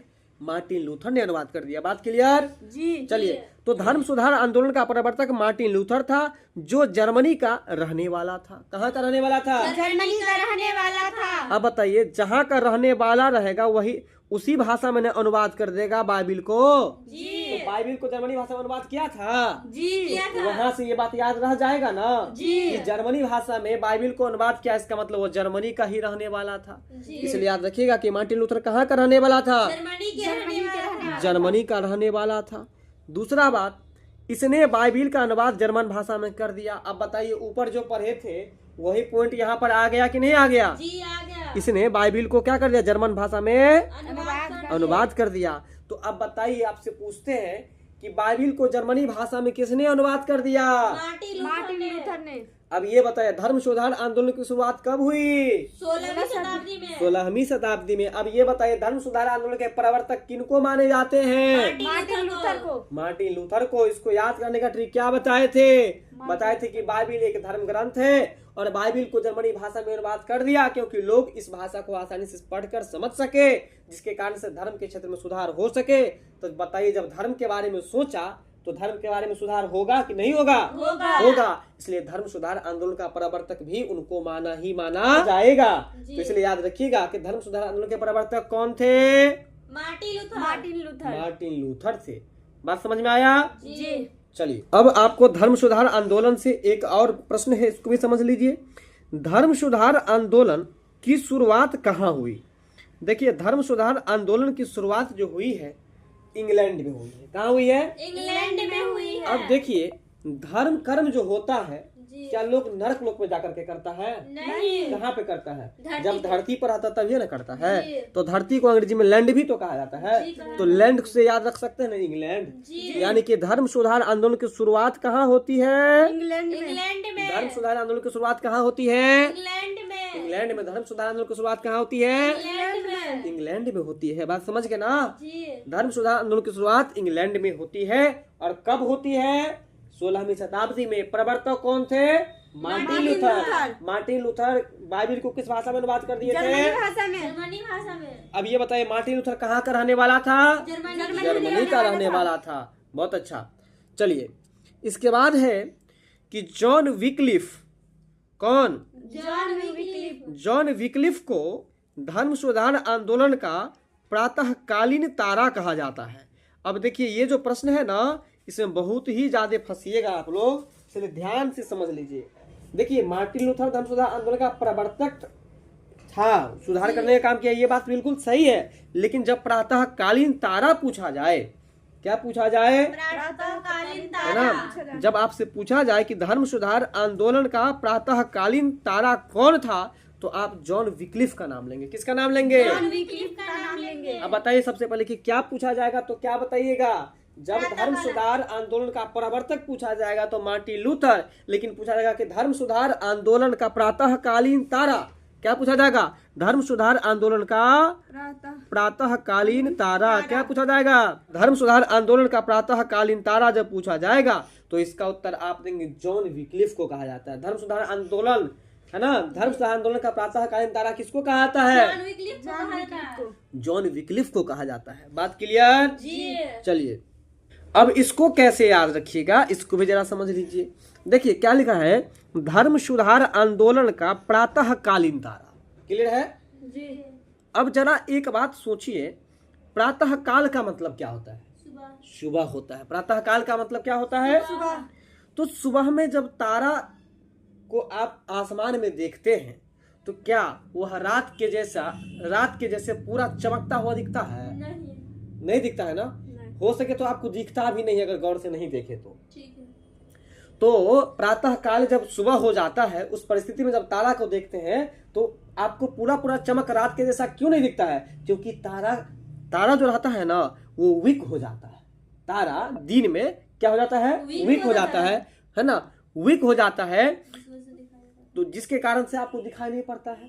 तो वीक से याद रख लीजिएगा, वीक लिफ है ना, वीक से क्या याद रख लीजिएगा? वीक लिफ। यानी कि जॉन विक्लिफ को धर्म सुधार आंदोलन का प्रातःकालीन तारा कहा जाता है। जॉन विक्लिफ को धर्म सुधार आंदोलन का प्रातःकालीन तारा कहा जाता है। धर्म सुधार आंदोलन का प्रातःकालीन तारा किसे कहा जाता है? जॉन विक्लिफ को। बात क्लियर हुआ कि नहीं? जी। और इसके अनुयायी जो होते थे, यानी कि जॉन विक्लिफ के जो अनुयायी होते थे उनको लोलार्ड्स कहा जाता था। जॉन विक्लिफ के जो अनुयायी होते थे उनको क्या कहा जाता था? लोलार्ड्स। जॉन विक्लिफ के अनुयायी को क्या कहा जाता था? लोलार्ड्स कहा जाता था। बात समझ रहे हैं जी। अब देखिए ये भी आसानी से याद हो जाएगा। जॉन विक्लिफ है, अब यहाँ पर एक विक्लिफ के बारे में तो ट्रिक पहले बता दिए, अब यहाँ पर एक बात और याद रखिए, वीक मतलब कमजोर, है कि नहीं? तो कमजोर अगर कोई व्यक्ति हो, वो कमजोर व्यक्ति हो और तकलीफ में हो तो तकलीफ से याद हो जाएगा लीफ लगा हुआ है। वीक मतलब कमजोर, कमजोर क्यों होगा? कोई तकलीफ रहेगा तब ना कमजोर होगा, इसलिए वीक लीफ है। तो सोचिए कि जब कोई व्यक्ति वीक होगा तो सब उसको लोला लोला कहेगा। क्या कहेगा? क्या कहेगा? लोला कहेगा। तो इसलिए लोला से याद हो जाएगा लोलार्ड्स, यानी कि जॉन विक्लिफ के जो अनुयायी होते थे उसको क्या कहा जाता था? जॉन विक्लिफ के जो अनुयायी होते थे उसको क्या कहा जाता था? जॉन विक्लिफ के अनुयायी को लोलार्ड्स कहा जाता था। अब बताइए कि जॉन विक्लिफ के बारे में हम आपको क्या क्या बताए हैं? जॉन विक्लिफ के अनुयायी को लोलार्ड्स कहा जाता था। तो आप कहेंगे कि धर्म सुधार आंदोलन का प्रातःकालीन तारा जॉन विक्लिफ को कहा जाता है ना? धर्म सुधार आंदोलन का प्रातःकालीन तारा जॉन विक्लिफ को कहा जाता है। ठीक है। तो अगर आपसे कोई पूछ दे कि धर्म सुधार आंदोलन का प्रातःकालीन तारा किसको कहा जाता है? जॉन विक्लिफ को। जॉन विक्लिफ को कहा जाता है। दूसरा आपको ये याद रखना है कि इनके जो अनुयायी होते हैं, है ना, तो उनको क्या कहा जाता है? लोलार्ड्स कहा जाता है। बात क्लियर है जी। अगर आप लोग समझ गए हो तो आगे चले। जी चल। आगे है अमेरिका की खोज क्रिस्टोफर कोलंबस ने की थी। अमेरिका का खोज किसने किया था? क्रिस्टोफर कोलंबस ने। तो याद रखिएगा कि अमेरिका की खोज क्रिस्टोफर कोलंबस ने 1492 ईस्वी में किया है। कब किया है? 1492 ईस्वी में। क्या चीज का खोज किया है? अमेरिका का खोज किया है। किसने किया है? क्रिस्टोफर कोलंबस ने किया है। किसने किया है? क्रिस्टोफर कोलंबस के द्वारा किया गया है। ये तो आप पढ़ ही लिए। अब ये भी याद रखिएगा कि अमेरिका का खोज 1492 ईस्वी में कोलंबस के द्वारा किया गया। शॉर्ट में कोलंबस बोला जाता है, वैसे पूरा नाम इनका क्रिस्टोफर कोलंबस था। क्या नाम था? Christopher Columbus. यानी कि अमेरिका का खोज किसने किया है? क्रिस्टोफर कोलंबस ने किया है। कब किया है? तो 1492 ईस्वी में किया है। बात क्लियर है जी। चलिए अगर आपसे पूछ दे कि भारत का खोज किसने किया, तब आप क्या बताइएगा?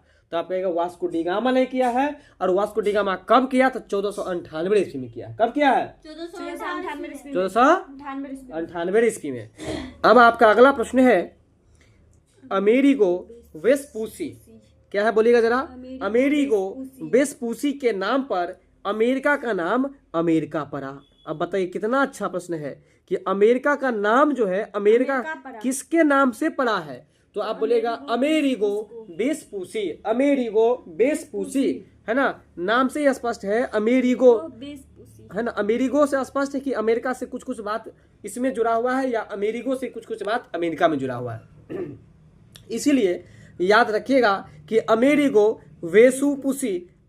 वेस्पूसी के नाम पर अमेरिका का नाम अमेरिका पड़ा था। बहुत सिंपल बात है ना, याद रखिएगा ना। तो बताइए कि अमेरिका का नाम अमेरिका किसके नाम पर पड़ा? तो आप कहेगा अमेरिगो वेस्पूसी के नाम पर पड़ा। बात क्लियर? और वो जो अमेरिगो वेस्पूसी था वो कहाँ का निवासी था? इटली का निवासी था। अमेरिगो वेस्पूसी जो था वो कहाँ का निवासी था? इटली का निवासी था। प्रशांत महासागर का नामकरण स्पेन निवासी मैगलन ने किया है। बात समझ रहे हैं? प्रशांत महासागर का नामकरण स्पेन निवासी मैगलन ने किया था। और याद रखिएगा पूरे विश्व का चक्कर लगाने वाला व्यक्ति भी यही था, जिसका नाम था मैगलन। अब सोचो जब पूरे विश्व का चक्कर कोई व्यक्ति लगा दे तो तुमको आश्चर्य लगेगा, तो तुम क्या बोलोगी? मैगी में केना के पूरा विश्व के चक्कर लगे नहीं होते, बोलेंगे कि नहीं बोलेंगे जी? क्या बोलेंगे? मैगी में पूरा विश्व को चक्कर केना के लगे नहीं होते। तो इसलिए मैगी में से याद रख लेंगे मैगलन, यानी कि पूरे विश्व में चक्कर लगाने वाले व्यक्ति का नाम मैगलन था। और यही मैगलन के द्वारा प्रशांत महासागर का नामकरण भी किया गया था, ये भी याद रखिएगा, है ना। प्रशांत महासागर का नामकरण किसके द्वारा किया गया था? मैगलन के द्वारा। प्रशांत महासागर का नामकरण किसके द्वारा किया गया था? मैगलन के द्वारा किया गया था। और ये भी याद रखिएगा कि मैगलन जो था वो किस देश का निवासी था, है ना। मैगलन स्पेन देश का निवासी था। मैगलन जो था वो किस देश का निवासी था? स्पेन देश का निवासी था। मैगलन किस देश का निवासी था? स्पेन देश का निवासी था। ठीक है, चलिए अब बताइए कि मैगलन प्रशांत महासागर का नामकरण किया, इसको आप कैसे याद रखिएगा? तो देखिए सबसे पहले याद रखिए कि प्रशांत महासागर में एक गर्त है, यानी कि एक गड्ढा है जिसका नाम है मेरियाना ट्रेंच, है ना। आपको याद होगा मेरियाना ट्रेंच जो है वह आपको बहुत ही बड़ा गड्ढा है, समझे।